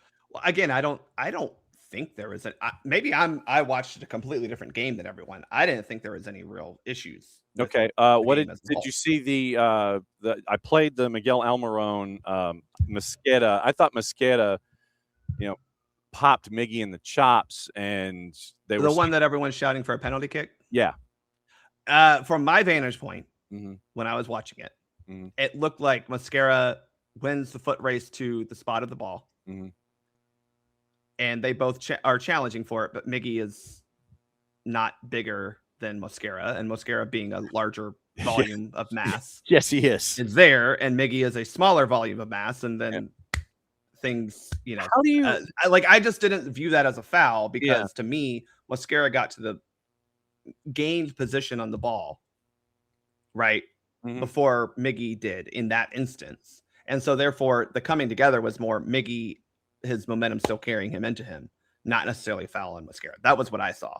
Okay, so then let me ask this: when it comes to larger individual, smaller individual, so if we just say someone Mosquera's size, defensive lineman, versus someone who is he might be tight end size. He's pretty tall. He's a little more slight than a defensive lineman. Put him as that receiving end, and you might have a new Travis Kelce on your hand. Get him at that H-back position for the Chiefs. When you're trying to gauge contact, veracity, all of those things with large individual, small individual. Yeah. How difficult is that to gauge? So it's the same. I will say it's the same because I think to your point, you're saying, oh, Mascara got an elbow into Miggy's head. And you have to look at that and go, well, is that just you have to. Mm-hmm. Is that just because Mascara's natural movement of being 6'3", taking his arms out a little bit to shield off the ball, brings his, again, is it natural? Is it undue? Because if it's this, then that's a problem. Right. But if it's just this, like a natural, like you're making yourself slightly bigger, and it just so happens that Miggy being all of 5, generously we'll say 5'9", it runs into his elbow. Like that's just kind of the problem. It's like, you have to look at what their body action is, not always what the other player is receiving, because this happens a lot of times when a big player is going up for a header, right, and a little player will stand on the ground. Sometimes it gets called, sometimes it doesn't. It's more because we're looking at, did the big player interfere with the vertical space, the vertical position of the small player, right? Did you jump over them, or did you just jump up and the other player is just little? Wow, principles of verticality. I didn't know that you guys principles of verticality. I didn't know if you. I didn't know. Well, so I will say I do, and when I'm mentoring, I try to get people to look at it from that space because, I'll just say this: a lot of the referee training that we're getting from U.S. Soccer is good, but it's still influenced by IFAB and others who, to be blunt, don't have the breadth of sports vision that Americans have. It is easy to explain to an American the idea of a vertical space and verticality in the realm of like, hey, you know how in basketball, when you're going for a box out, your job is to get to that spot first. Most Americans, especially a lot of the referees I work with, can understand that concept. You understand that concept, John. You've watched basketball. In soccer, a lot of these instructors coming from the instructions that are coming from that place, the European peninsula. Yes. They don't have necessarily that viewpoint because they are so soccer minded. Yeah. And so it just is better to sometimes on our side of the pond where we have a more variety of sports culture to be able to explain things in a slightly better way. I mean, I always make the when we're talking about ball in and out of play, baseball is the best example to soccer. Did that ball, did you see chalk? Well, it's fair. Right, same as soccer. If it's in perpetuity, all the way up, did it cross the plane? Yeah, this is not basketball. This is not, it's not basketball. In tennis, if that ball is still catching the white line, it's in. Yeah. But I try to use other sports when I'm teaching because a lot of kids have a better understanding, and especially when you're watching basketball on television, you talk about that vertical positioning a lot. And we still have that in soccer. We truly do, right? My vertical positioning and the vertical positioning of the ball, especially, right? That area around the ball is important because if I am first to the positioning of the ball, if I'm first to the spot of the ball, but I may not necessarily touch the ball, but I am gaining the position between whoever I'm jostling with and the ball. That doesn't necessarily mean I'm in possession of the ball, but I am positioned myself in a better spot. That's like the biggest number one thing I teach kids when I'm talking about defending. You got to get yourself in between the ball and the player, whoever you're going against. Because once you've done that, you have established position. You can then establish possession, and you're more likely to get the foul called. Very Paulo Diaz of you in the 43rd minute from earlier or from yesterday. Elias Baez didn't do. He gained position, but then just fell down, I think, later in the second half. And then he grabs the ball, and Torre's like, no, absolutely not. Torre Penso's like, that wasn't a foul. You fell, which it wasn't a foul. Baez just kind of fell because we were trying to kill the game off. I get it. And then he grabs the ball. And glad we didn't get a foul call there. I'm being truthful because I think a lot of times we fall into this trap, John, where a player falls and grabs the ball and we go, well, crap, I gotta call something. And you tend to default. Problem was for Baez, he did it at midfield, not like in the corner, which is where most of the time it happens. got to be a little smarter. But that's a good example of just because you have that position doesn't mean you're always going to get a foul. But like he did a good job of getting positioning, and most of the time you're going to get that call, just not when you're very obviously flopping. Yeah, unfortunately. Hey, he learned it from his captain and the new guy we signed. So I mean, if we're there you go. New Soccer for USPOD. I heard that come out of your mouth. So we're going to record tonight. We're talking about John, the rumor, and we're going to assess the veracity of the actual rumor and plan. Yes. But the rumor that UEFA and CONCACAF are possibly considering the Nations League merger. Yeah. We're going to just discuss a little bit of the veracity, the plausibility, and if it actually could happen. Probably not. But being real honest. But remember, that's what we're going to talk about. But remember, these days, as you say, it is all about positioning before you get possession.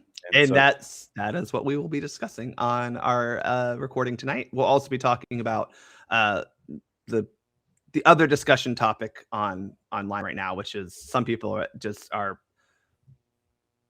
Well, I don't want to give away my position, but I think you'll understand. No. Some people are very much in the. We just need to bring in all the young kids into camp in September, and I'm like, we're building toward 2030, but how do you juggle the line or straddle the line of I think this kid is going to be good enough for 2030 versus, but are they actually ready for international play? Because we're not playing pushovers, and like, I don't know if I want to send, no offense to him, but do we need to put out Adri Mehmeti against Mexico in Phoenix? Like, is that a good idea? Okay. I don't know. Kevin, I do think should start against Mexico for the sole purpose of. Okay, I got to talk to you about this before we go.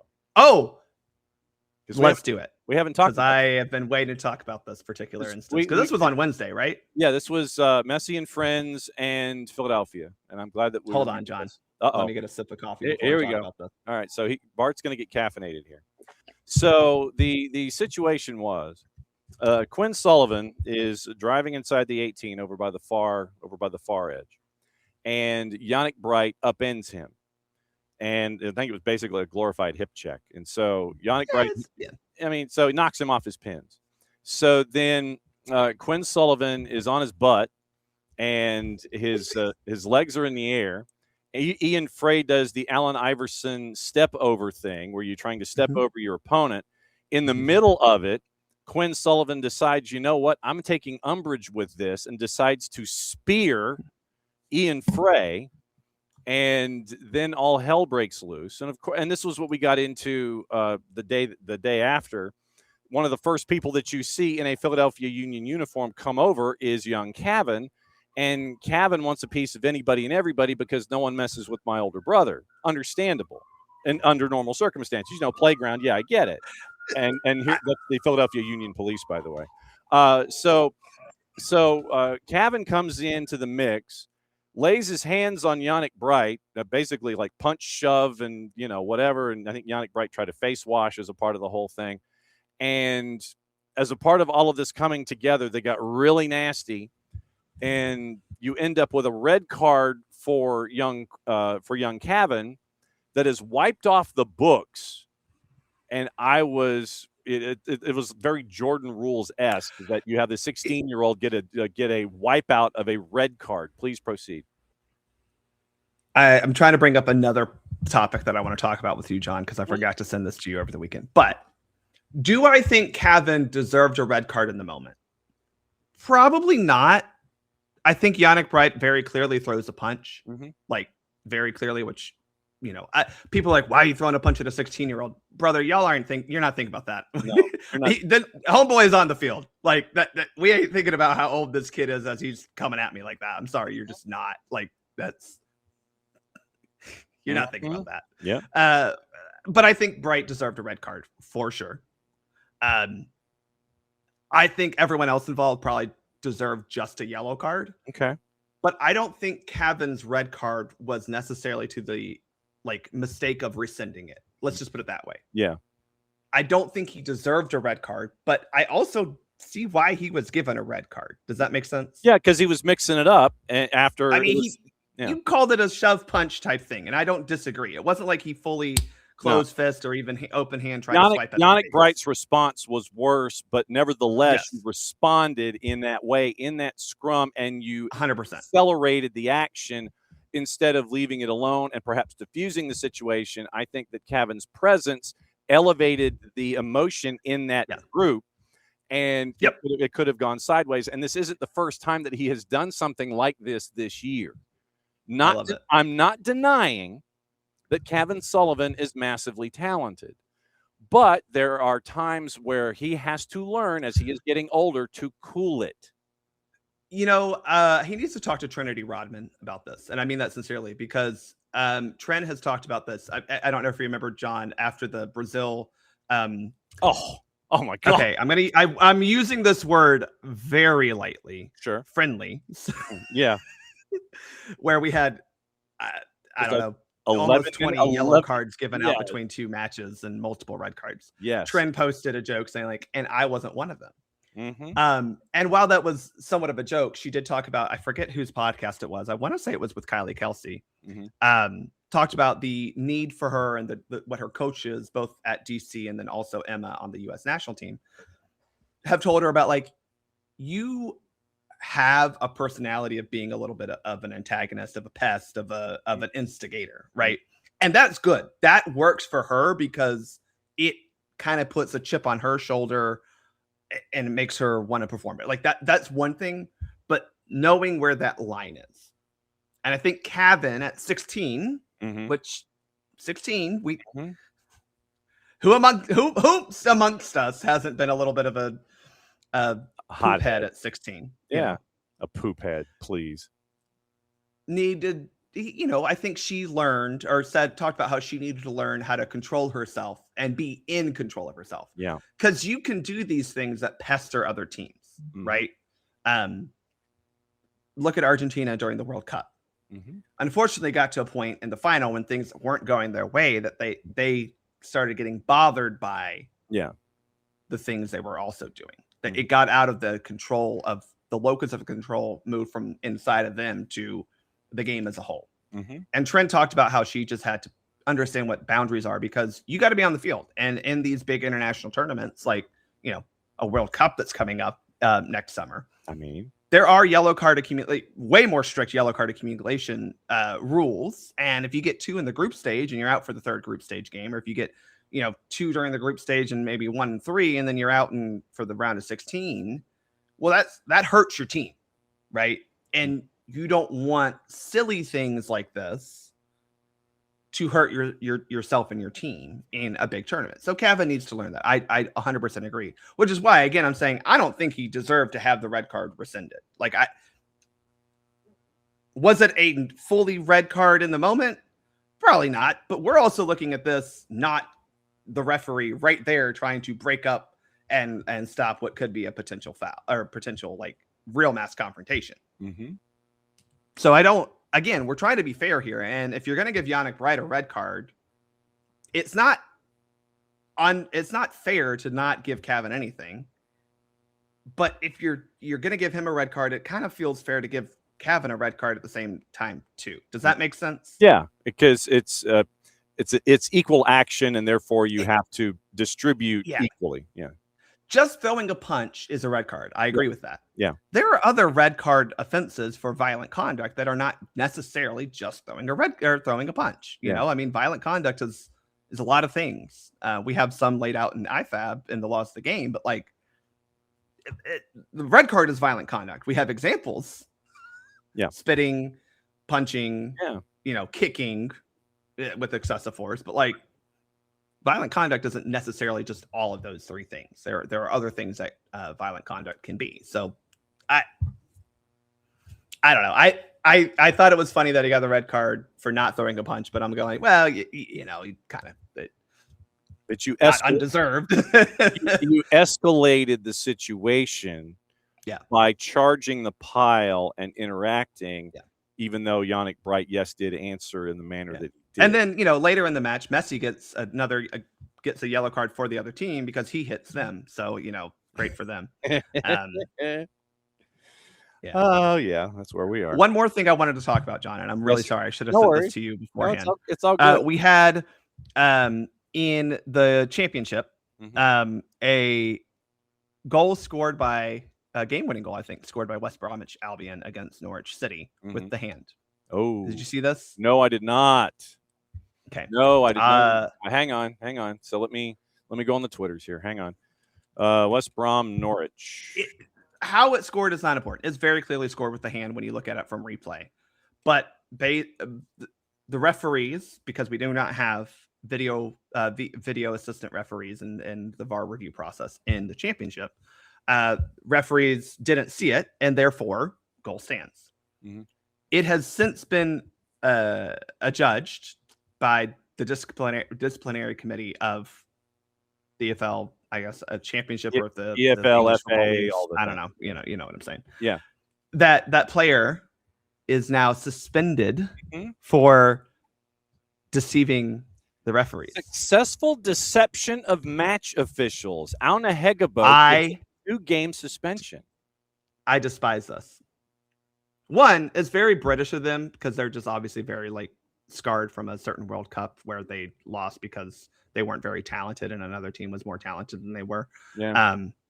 Pick one, but very clearly a World Cup where a hand was used to score a goal that was very obviously not valid. But John, I don't know. It's very clearly a handball, right? I think we get this. He uses a hand to score. Yeah. None of the referees see it. Yeah. Is that the player's fault? No. That's on them. And I get why I'm not blaming the referees here because the AR can't see it because of the positioning that he has in relation to. I mean, there's a whole player in front of the ball. He can't see that the hand was used to score the goal. Yeah. The center referee probably couldn't either because of a couple of reasons. It just is hard to see, and it's not like he put his hand way out here. It was within the realm of his body, right? I don't think it was super outstretched. I have a real problem with this because you're relitigating at this point. You are very much relitigating. And wow. If you do not have the processes in your league to look at this during the game, but you have the processes to look at this after the game and go, well, that's just a no-no. You can't do that. But this is not the point of disco. Disco is for, we didn't catch that he threw a punch. Yeah. We didn't catch that he said bad words to a player. Not, he scored with his hand. I mean, what? Look, no. I want to know in the chat if y'all have seen this and what y'all think, because to me, this is the ultimate of this. I hate making slippery slope arguments, John, but this is slippery slope in my opinion. Yeah. So here is, let me see if I can. All right. So I've found the short version and I'm going to post the link in the chat because let's see. All right. So that goes there. And I'm going to get rid of the publish part. But yeah, because I found it. So there you go. I meant to send this to you over the weekend, and I'm really sorry. No worries. That's perfectly fine. All right. So that win by West Brom. So West Brom is, and George Campbell's West Brom, by the way. George Campbell, captain of West Brom. You got it. Not good enough to play for Atlanta United, though. Well, yeah, careful there, Cowboy. All right, so it was the matchup against Norwich, and so it was the game-winning goal against Norwich, where Hegebo gets credit for it. It was the first goal of the two. So Hegebo scores in the 75th minute. Jimmy Morgan scores 12 minutes later. They're up 2-0. Norwich scores in the 90th to make it 2-1 final. But it's the first goal in the sequence. Otherwise, it would have been. So, I mean, honestly, what you've done, you've opened Pandora's box here because if So then what you've done, you've suspended Hegebo, and Hegebo, by the way, said, no, I didn't do it in the commission. But, you've got to go in and sit there and say, well, no, I didn't. I mean, because you can't own up to it. Yeah. You can't own up. It's like a moving violation. You go to traffic court, no, I didn't do it. And the cop's not here. What would you like for me to do? Please dismiss the charge, Your Honor. Okay. It's not like that. Hegebo scores this first goal. And if, in theory, once again, if we play this out to its ending, it's a 1-1 draw. Then Norwich ends up getting their first point of the season. West Brom only gets their first point of the season. Does this 2 points for West Brom or the 1 point for Norwich make a difference by the end of the season? Because probably. Let's be real honest. Between West Brom and Norwich, they're teams that I think are reasonably expected to be somewhat in the relegation hunt. I think that's fair. And now that you've expanded the playoff, if it's now 8, I think, instead of 6, but if you are just outside of that playoff window, if either of these teams is just outside that top 8 and it's a point or it's goal difference or something, and you can work your way back to this moment where either Norwich or Norwich feels like they should have gotten a point, West Brom feels that they should have kept their 3 or, don't get it minimized by 2 points. Do those points in flux make a difference chasing after the 8 spot at the end? I'm not arguing if this affects the game affects the standing.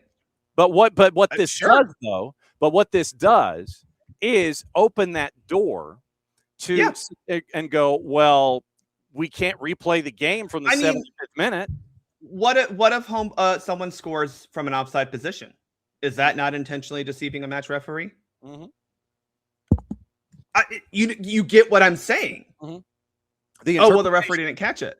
Just because of that phrase, now carries itself to VAR, and it carries itself to the FA.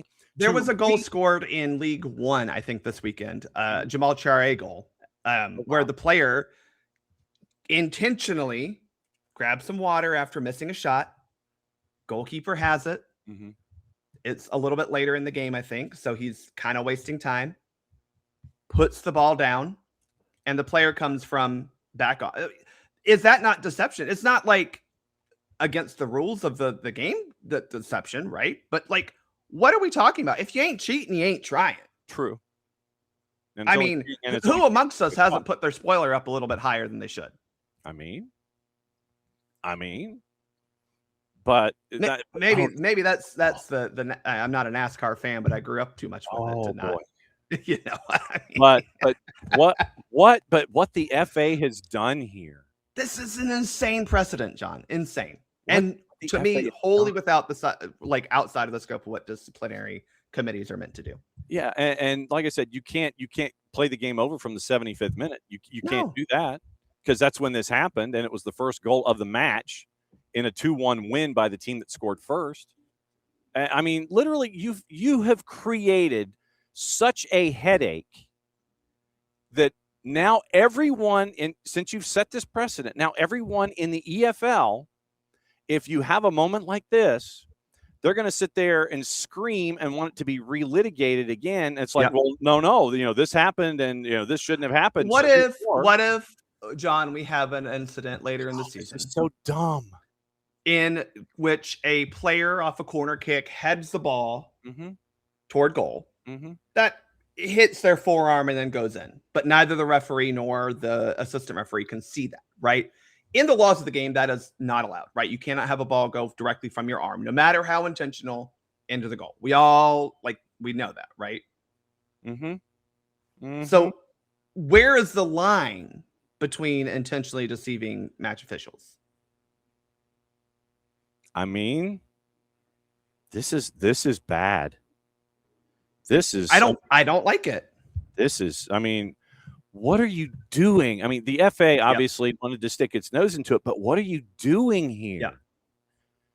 Yeah. And Philippe Clement, there's a 2-minute and 12-second video, a 2-minute and 17-second video, by the way. Philippe Clement, the manager of Norwich, listing every single one of the 81 countries that used VAR after that loss. He literally ran off. Well, and that's the thing. I fully understand Norwich being upset. No one's taking that away. I think the championship needs to, especially because they have TV. They got TV cameras. Mm-hmm. The TVs, between Championship and League One, they got enough TVs. I think they need to look at the new provisions that IFAB has set forth for video support. The lesser version of VAR. I think we've trialed this at U17 World Cups where you can challenge something. But then they also have, basically that's what it is, right? You can challenge or request a review. They probably won't call it a challenge because that's too American. And, in this case, Norwich should have, because we have video cameras that clearly show that he did it. And that's the thing. I'm not saying it's not a red card or not a handball like that. It's very clearly he scores with his hand. Mm-hmm. We can all agree on that. Mm-hmm. So I agree that Norwich feels unjustly hurt by this. Duh. Mm-hmm. And they should have some ability within the match to want. I mean, again, we're looking at this on CBS and HD. Mm-hmm. If I can see this, however many miles away I am from Norwich, which is a long way away. Yeah, it's a few. Mm-hmm. They should, in the stadium or somewhere back in a central location, be able to review this, right? Without full VAR technology. Wow. And but mm-hmm. John, yes, the Brits always get it right. Oh, that's true. Yes, that is absolutely true. Yes, they do. I don't know. Sorry, this was the most controversial thing I think I saw all weekend. I definitely forgot to send it to you because this to me is this goes beyond refereeing. This is about, y'all are all out here talking about the spirit of the game, the soul of the game. Because Johnny Infantino this is dangerous. This is a dangerous precedent here. You're gonna get so much litigation now. Everything's gonna want. You're gonna have so many people in these instances where ire is drawn. They're going to want everything relitigated, redrawn. It's just you've. Are we going to down the process? Yeah. Are we litigating every yellow card given because he didn't actually make a lot of contact and therefore he dove because he it's like again we've talked about this. Embellishment and simulation are two very different things. And just because you embellish a foul doesn't mean it's not a foul. Yeah. But now we're going to get people who probably say, well, that wasn't really a yellow card. He just flopped. Wow. Okay, well, he still fouled him. I don't know. Slippery slope arguments are logical fallacies, but this one feels very much, John, like a slippery slope. Oh, this is Slip and Slide brought to you by Hasbro, no doubt. So you got this to get into as well. So the link exists. Philippe Clement going 2 minutes and 17 seconds, listing 81 countries with VAR. Enjoy your taping. Oh my God. I will, John, because Atlanta United has won 3 in a row. Correct. And look like a team that knows how to beat teams who are also not very good at soccer. Well, but hey, look, like I said, take care of your own business. That's what I'm not saying it's not a good thing. Good first steps. Look, we play Charlotte this Saturday. We'll see if they're. And Charlotte is traditionally this season not very good on the road, and Dean Smith likes to run players out there. But Lord knows they know how to beat us on the road. Well, so we'll see. There you go. Enjoy your taping, SoccerForUSPod, and thank you for opening Pandora's box for all of us in the EFL Championship at the FA. Blame the FA for that. No doubt. We'll see you soon, my friend. Bye, y'all. Bye. There goes Bart Keeler. Wow, that was a shock. I did not know that. I did not know that. All right. So as promised here, real quick, because we've got to get into a couple different things. So here is the audio adjusted. So let me adjust the audio real quick. So while I'm playing Fafa Picault, I'm going to adjust the audio on Cooper Sanchez, and you can listen to Cooper actually where you can hear him. So here's Fafa. Crazy second half, Fafa. How difficult was this one in the second half? Yeah, it was definitely a nail biter at the end. But I think that over the last 3 games, we've seen ourselves in different scenarios each game, going up, being down, and then going up, and then them kind of trying to catch up. And we've seen ourselves close out games now, and that's huge for us. Obviously, we want to now put ourselves in a zone where we're up 2-0 and then search for that third goal and really close teams out. So we know we can do it, but it's, for now we're happy with the last 3 games, earning 9 points, and we want to keep pushing for that. Something I might have been reaching for on the broadcast. I said that I don't think you have these 3 results the way that you do if you don't go through what you did in Philadelphia. How much of a learning lesson was that for what you have happened today? Yeah, it was painful. Obviously, going 1 man down, that was obviously tough, but we still scored 2 goals.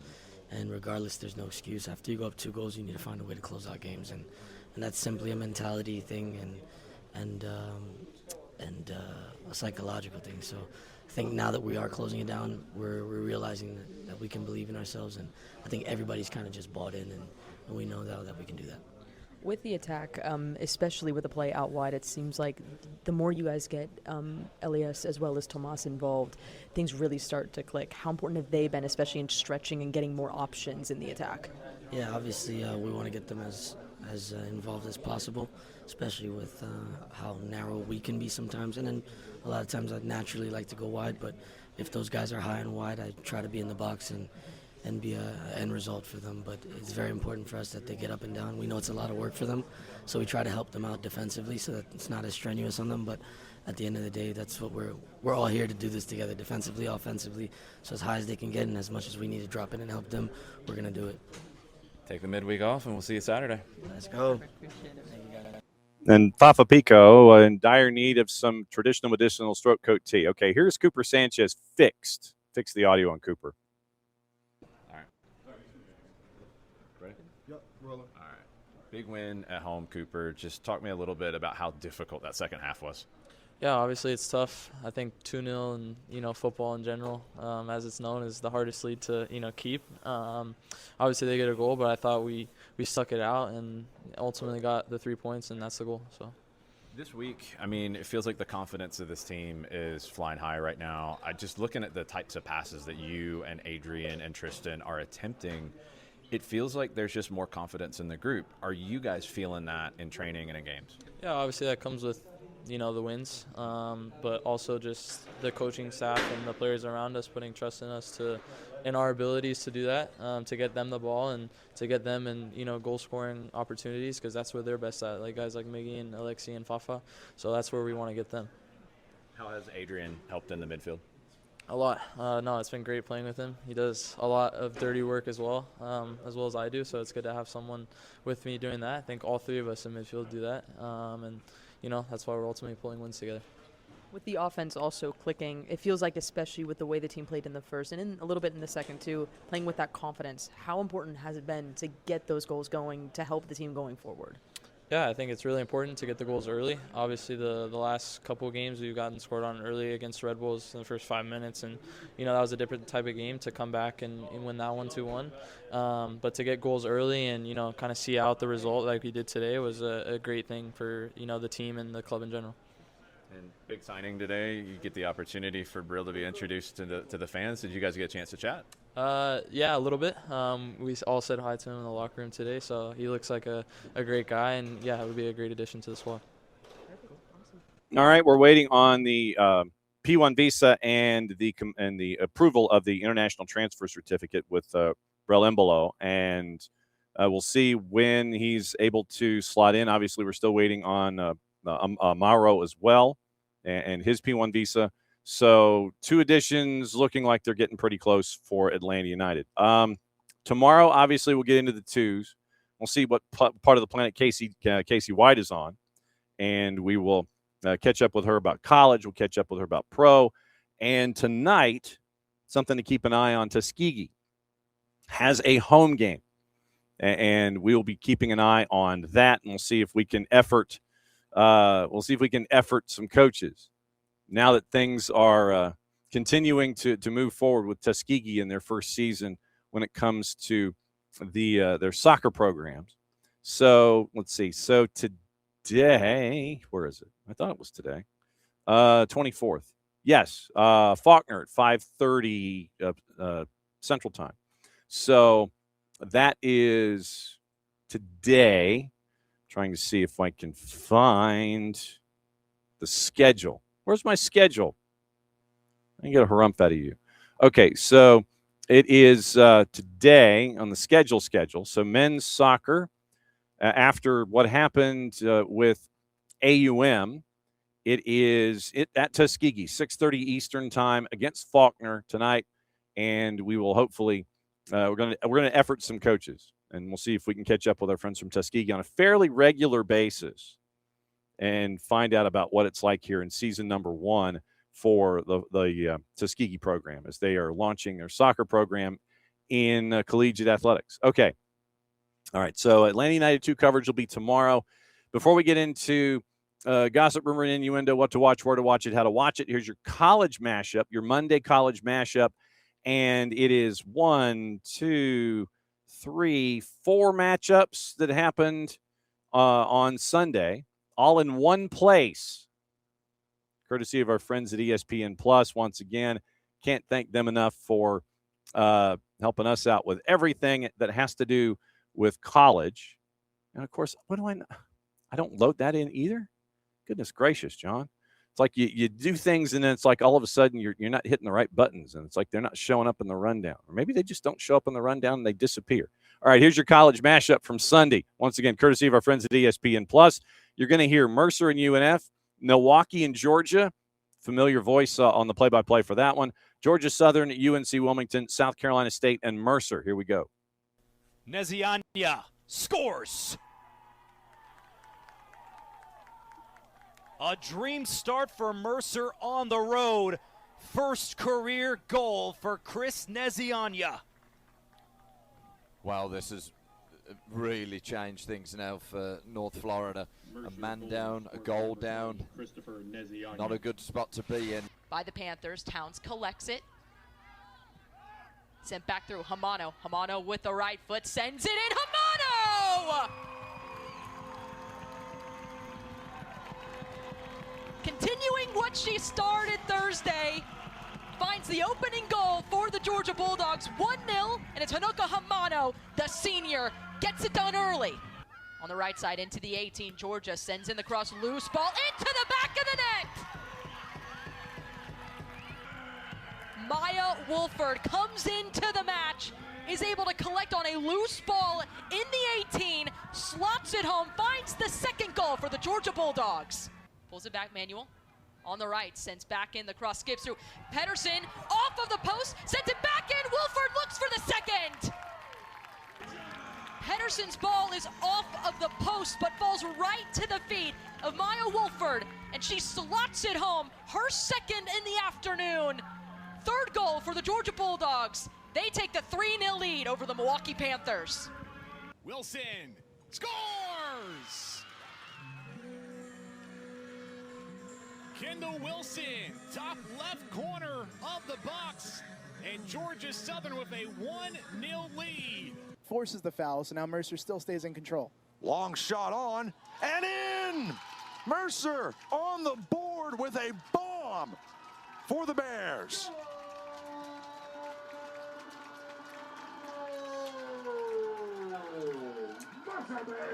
Mercer decisive as a squad here in this game, and they've been willing to pick out passes and fire. That one over the top for Giddings. You want a better attempt at it from your goalie. She's trying to bump it over the top, just didn't get enough of it. But credit to Mercer. It's a rocket of a shot. It's a hard one to deal with. Headed straight into the top bin, and the Bears cash in about 10 minutes in. Another pass trying to catch it off and in! A squeaker off the crossbar and down. Bears 2, Bulldogs nothing. The pass was great. The goal was even better. 3-0 Mercer here in the second half. Borey with a chance off the right foot and in! It's a goal for Zibby Michelson.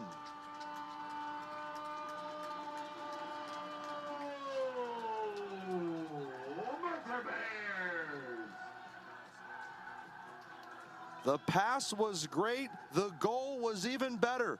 3-0 Mercer here in the second half. Shot in and goal. And the Bears picking it up. Set piece ran perfectly. Another goal for Mercer. 4-0. The dominance continuing here on a Sunday afternoon. So around the board, Mercer gets a 1-1 draw with North Florida. Nezianya gets the penalty at 8:01, first collegiate goal. Penalty for North Florida with about 30 minutes to go. And North Florida was, once again, Tyler Prebenda was sent off in the 9th minute for a deliberate handball. Found out about that this morning. So Mercer hosts UNC Wilmington later on this week. Kennesaw State knocked off Alabama State 5-0. Julia Balkin gets 2 goals and 2 assists in Montgomery. Most points for a Kennesaw State player in a single match since Macy Rainwater had 6 in October of 2021. Laura Kennedy scored twice. Millian Bertha got the first point of her college career on an assist. And Kennesaw State hosting Auburn on Thursday. Mercer, once again, 8-0 over South Carolina State. Zibby Michelson got a hat trick in under 7 minutes. And Ashley Gilbert, Michelson, and Emily Rutkowski scored their first career goals in the 8-0 win. Bachman set up 4 of the 8 for a career high. Olivia Borey gets a pair of her own to lead the team with 4 goals on the season, largest margin of victory since a win over Barry 9-0 back in 24. Georgia State beat Wofford 3-0 at home. Aaliyah Fadul gets twice in the first 8 minutes. Sanaya Tucker adds a third in the second half. Ran their record to a home record to 2-0, 3-0 over Wofford. Outshooting Wofford 32-6. Alondra Iriarte, 2 saves for the shutout, 2-2. They travel to Auburn, and they will play on Sunday. Georgia is at number 15 TCU on Thursday, knocking off Milwaukee 3-0 on Senior Day. You heard Hanoka Hamano getting the score and going. Maya Wolford scoring twice, 40 minutes apart. And it was 9 seniors that were honored for head coach Kadani McAlpine and their win over Milwaukee. Tomorrow, once again, we'll talk about the twos, and we'll have those conversations with you. Big win over Orlando City B. Every win is big. Next matchup is Friday down in Fort Lauderdale against Inter Miami CF2. Once again, you got to have it to keep the beat, but we'll get bigger into MLS Next Pro tomorrow. So we'll keep an eye on that. So once again, Seattle finalizing a deal on Dejan Joveljic. Esther Gonzalez is joining Alcadzia after departing from Gotham. Edward Lewin goes from St. Louis City to San Jose, sending $425,000 in allocation money plus up to $500,000 more in add-ons back to St. Louis. Lewin was looking for answers about long-term contracts in St. Louis, and they weren't going to give him those answers, and so he just decided it's like, okay, look, this isn't happening, so we got to figure something out. And so it now appears that Lewin will be in San Jose, so once again, not making his season debut until April. And so now it looks like Edward Lewin goes from St. Louis to San Jose. Ashley Sanchez, 17th minute, second half stoppage time penalty. North Carolina Courage over Boston Legacy in Cary. And 13 goals this season for Ashley Sanchez. Rose Lavelle suffers a head injury in Gotham's draw. Substituted in the first half of the goalless draw with Angel City. Replaced by Mandy Freeman. Obviously, we'll keep an eye on that with Rose Lavelle and the NWSL. So we'll keep an eye on that too. Trying to see if there's anything else that I missed. I don't think I have anything that I missed that I have written down that I was going to put in the show. So let's get you into the gossip, rumor, and innuendo part. What to watch, where to watch it, how to watch it. Once again, that's brought to us by our friends at Fanatis, fntz.co/soccer down here. That link is important. It is it helps us out, helps you out, and helps them out when it comes to looking at all of the action that's going on in South America. Serie A, Bologna, and Lazio, 12:30 on CBS Sports Network. The league we don't talk about has a match at 2 o'clock on FS2. Fulham and Chelsea from Craven Cottage is at 3. ESPN Deportes doubleheader in La Liga, 1:30 and 3:30. Fox Deportes doubleheader in the league we don't talk about. Universo simulcasting both the Serie A match and the Premier League match. Golazo Network has Roma and Fiorentina at 2:45. ESPN Plus has La Liga doubleheader. Fox Soccer Plus has your league we don't talk about. Tacoma Defiant Sporting Kansas City 2. That's at 10 o'clock. That's on OneFootball, MLSNextPro.com, and the Major League Soccer YouTube channel. Paramount Plus has your Serie A doubleheader. Peacock has a Serie A doubleheader. Tubi has Ligue 2, Reims and Annecy at 2:45. With our friends at Fanatis, you get TVV out of Venezuela, Liga 1 Max Pro out of Peru. You get TIC out of Argentina, which means you get Copa Argentina. You get ties to Tigo Sports and to CATV, which means you get a lot of the A and B divisions in a lot of the countries in Central and South America. You also get links to Nuestra Tele, and you also get all the BNs. And speaking of BN, it's being reported by The Athletic that Kaylin Kyle is going to be the new lead host for BN's English language football coverage. So congrats to Kaylin Kyle for the apparently she's replacing Richard Keys. So Kaylin Kyle looks like she's heading over to BN. And, obviously wishing nothing but the best for her when it comes to this new step in her career. So that is that's the news of BN. With the BNs, you get the Portuguese League, the French League, the Turkish League, the Polish League. You get everything in Africa, Middle East, North Africa. You get AFCON, WAFCON, Champions League, all of the age qualifiers for the age-appropriate World Cup competitions, all that stuff on all the BNs and all of their other programming as well. Libertadores, Sudamericana, you get that. You get Argentina, you get the LPF. And remember, tonight, 2 more matches left in Picks of the Week for this week. We'll talk about it at the tail end of the show tomorrow. 3 o'clock in Argentina in the Primera Nacional, and 9 o'clock in Panama in their LPF. That is what is going on tonight. So college soccer this week. Let's see when that grid starts.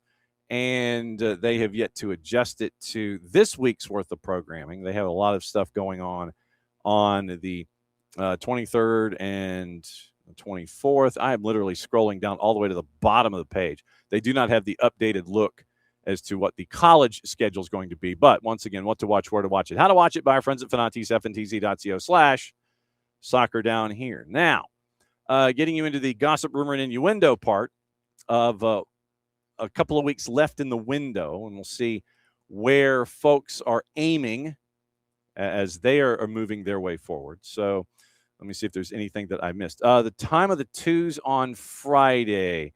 It is a night game in Fort Lauderdale at the Erector Set. So let me check it really quickly. I think it's a 7 o'clocker in Fort Lauderdale. Yes. So at the Erector Set, or listed as Inter Miami CF Stadium. So 7:03 kick in Fort Lauderdale at the Erector Set. Atlanta United 2 at Inter Miami CF 2. And then you have the one home match left, and that is on September the 8th as the Coy Wolves of Connecticut United make their way to the Children's Healthcare of Atlanta training ground for a 2 o'clock kick on September the 8th. But Fort Lauderdale, Erector Set on Friday night. It is Inter Miami CF 2, Messi and Friends 2 at the Erector Set on the 28th, 7:03 kick. Pregame at 6:30, and kick will be at 7 o'clock on the network. So we'll talk about what happened with the 5-1 win for Atlanta United 2. We'll talk about that tomorrow as a part of tomorrow's programming, looking at the rest of the week that happened in Major League Soccer, getting into all of that. Plus, remember, Leagues Cup kicks back in tomorrow night as well. So we'll go over those matchups too and get everything rolling on a very busy Tuesday. So getting into what is being looked at here in transfer news and or talk. So here's what we got. Manchester City ready to meet Chelsea's £120 million asking price for Enzo Fernandez, according to Football Insider. Top target for Enzo Maresca, wants to build the midfield after Rodri and Tiani Reinders have departed, so keep an eye on that. Al Hilal pursuing a deal to sign Gabriel Martinelli. According to The Athletic and David Ornstein, Arsenal want a fee in a region of £60 million. Martinelli's open to the move after turning down interest from Turkey. Al Hilal plotting a double as they are chasing after Ollie Watkins as well. Lille forward Matias Fernandez Pardo on the radar of Arsenal, according to Foot Mercato. Joined Lille from Antwerp in 24. Atletico de Madrid, Leipzig also interested. Offers around €40 million have been rejected this summer. Lille's asking price is in the neighborhood of €70 million to sign the Belgian international.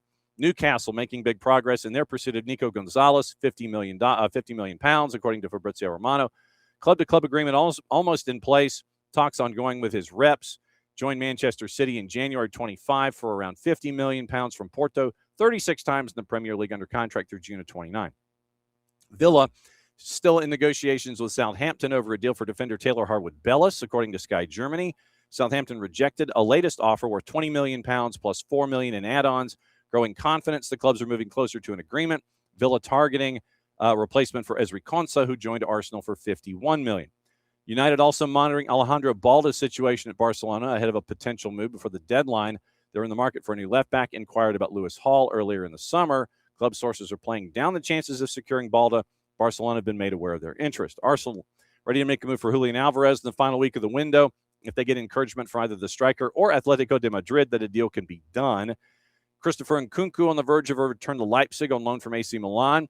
Joined Milan in 25 from Chelsea on a deal in the region of €40 million, one of several players deemed surplus by Ruben Amorim. Bradley Barcola still Liverpool's priority target, although they could get competition from an unnamed Saudi Pro League side for a €100 million move. That's from Nicolo Schira. Three-letter paper, United will not entertain offers for Joshua Zirkzee despite interest from Villa and Serie A. Sky Germany, once again, we mentioned the Nkunku deal. He'd already made up his mind, however, to join the Roten Bullen. Villa made contact with Club Brugge over young center back Joel Ordonez, linked to Chelsea, one of several defensive options for the club as they look to replace Konsa. Hull City have reached a verbal agreement with Nice over the signing of forward Mohamed Ali Cho. Tigers are set to pay around £13 million to secure the signature. Could increase if they stay in the Premier League for another season, according to Fabrizio Romano. He also has a proposed deal taking Luis Enrique from Internazionale to Roma that is now off. Approved the transfer, but the Brazilian forward unable to agree to contract terms with Roma. Sky Sports Napoli considering Chelsea's Mark Guiu in their search for a new striker. Football Insider, Brentford prepared to test West Ham's resolve, submitting an improved offer for left back El Hadji Malik Diouf. Foot Mercato, Lille have identified Feyenoord's Jivai Ezekiel as Ayub Bouadi's replacement. Nicolo Schira, Como are still pushing to sign Moise Kean from Fiorentina, set to lodge a €40 million offer.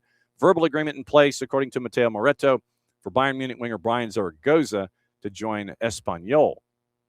Now, let's check with our friends and our sources and find out how busy they have been this morning. Once again, Ben Jacobs, one of the busiest men on the planet. And we'll see just how busy he has been this morning or in the last, say, 20 hours or so. It is FIFA Legends have released a statement saying that, quote, we have watched the game we love drift away from its core values under FIFA's current leadership, end quote, adding they will stay silent, no longer published already by Emmanuel Petit, Mikel Silvestre, and Lucy Bronze, with other FIFA Legends set to follow. It is basically, it ends by saying, for the fans, for the players, and for the good of the game, we will be silent no more. So it's that statement is up for reading on a lot of social media. Al Hilal's bid for Gabriel Martinelli is 55 plus 4 in euro. Arsenal are seeking closer to 60, so they're €1 million off. We mentioned Enzo Fernandez. Ethan Whitley set to join Lincoln City on a season-long loan, according to Pete O'Rourke for Football Insider 24/7. Agreement in place between Lincoln and Manchester United. Mihailo Mudryk wants to remain in the Premier League as of Monday morning. Chelsea do not consider Leeds a viable option, yet Mudryk is open to a move there. Chelsea have several options, including Strasbourg. Remains to be seen if Leeds will still attempt a new bid, despite no breakthrough in talks over the weekend. Michele Di Gregorio formalizing his move to Bournemouth today, loan from Juve, 12.5 plus 2.5 option to buy in pounds. Juve will also receive £1 million if Di Gregorio doesn't join permanently. And let's see, there's the Mihailo Mudryk sweepstakes. There's Nico Gonzalez. Fabinho is en route to Trabzonspor to formalize a move. How do we know this? He's joining as a free agent after leaving Al Ittihad. He's wearing a Trabzonspor jersey on a private jet. Maybe he's a fan of Trabzonspor. I don't know. But Fabinho has his a Trabzonspor jersey on, looking down at the jersey in and of itself. He's looking at the hemline of the jersey. So we'll see if they get the picture of him hovering a pen over a contract in short order. And let's see. We mentioned Esther Gonzalez, 33 years old. She moves to Saudi Arabia.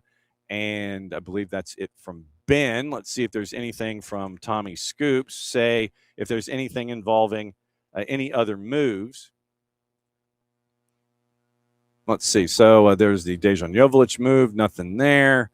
Nothing there. Joveljic, $6 million. And let's see. Team plans to have 3 DPs by the winter, if not by the summer window. Difficult decision to move Joveljic, but the club continues in their rebuild. Now at least $3 million in GAM as Sporting gets to convert the max amount. And the money's fully there after dropping $18 million on Andre Luiz. So no new updates. RSL have had talks with the Dutch midfielder Gigi Wijnaldum. According to Ben Jacobs and Bogert, Wijnaldum is a free agent after leaving Saudi Arabia this summer, impressed by the conversations with RSL, open to a move to Major League Soccer. So that has happened as well.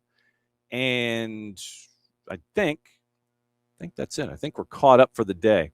Once again, remember, it will be even farther that we will continue to dive into Major League Soccer tomorrow. We'll talk about the twos tomorrow. We'll see what Casey White's up to. We're going to keep an eye on Tuskegee tomorrow, and we'll let you know what else is going on in and around everything here. Thanks to Bart Keeler for opening Pandora's box when it comes to the FA and the EFL Championship.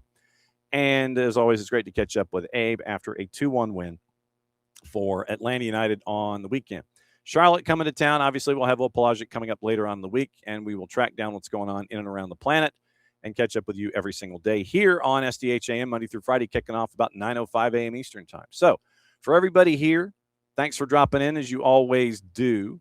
Trying to see if I missed anybody. Oh, morning, Gabe, from NSBN Sports, which thankful for their partnership to show SDH AM and all the SDH content that we have these days. So for everybody here, to all of you there, thanks for dropping by on a Monday.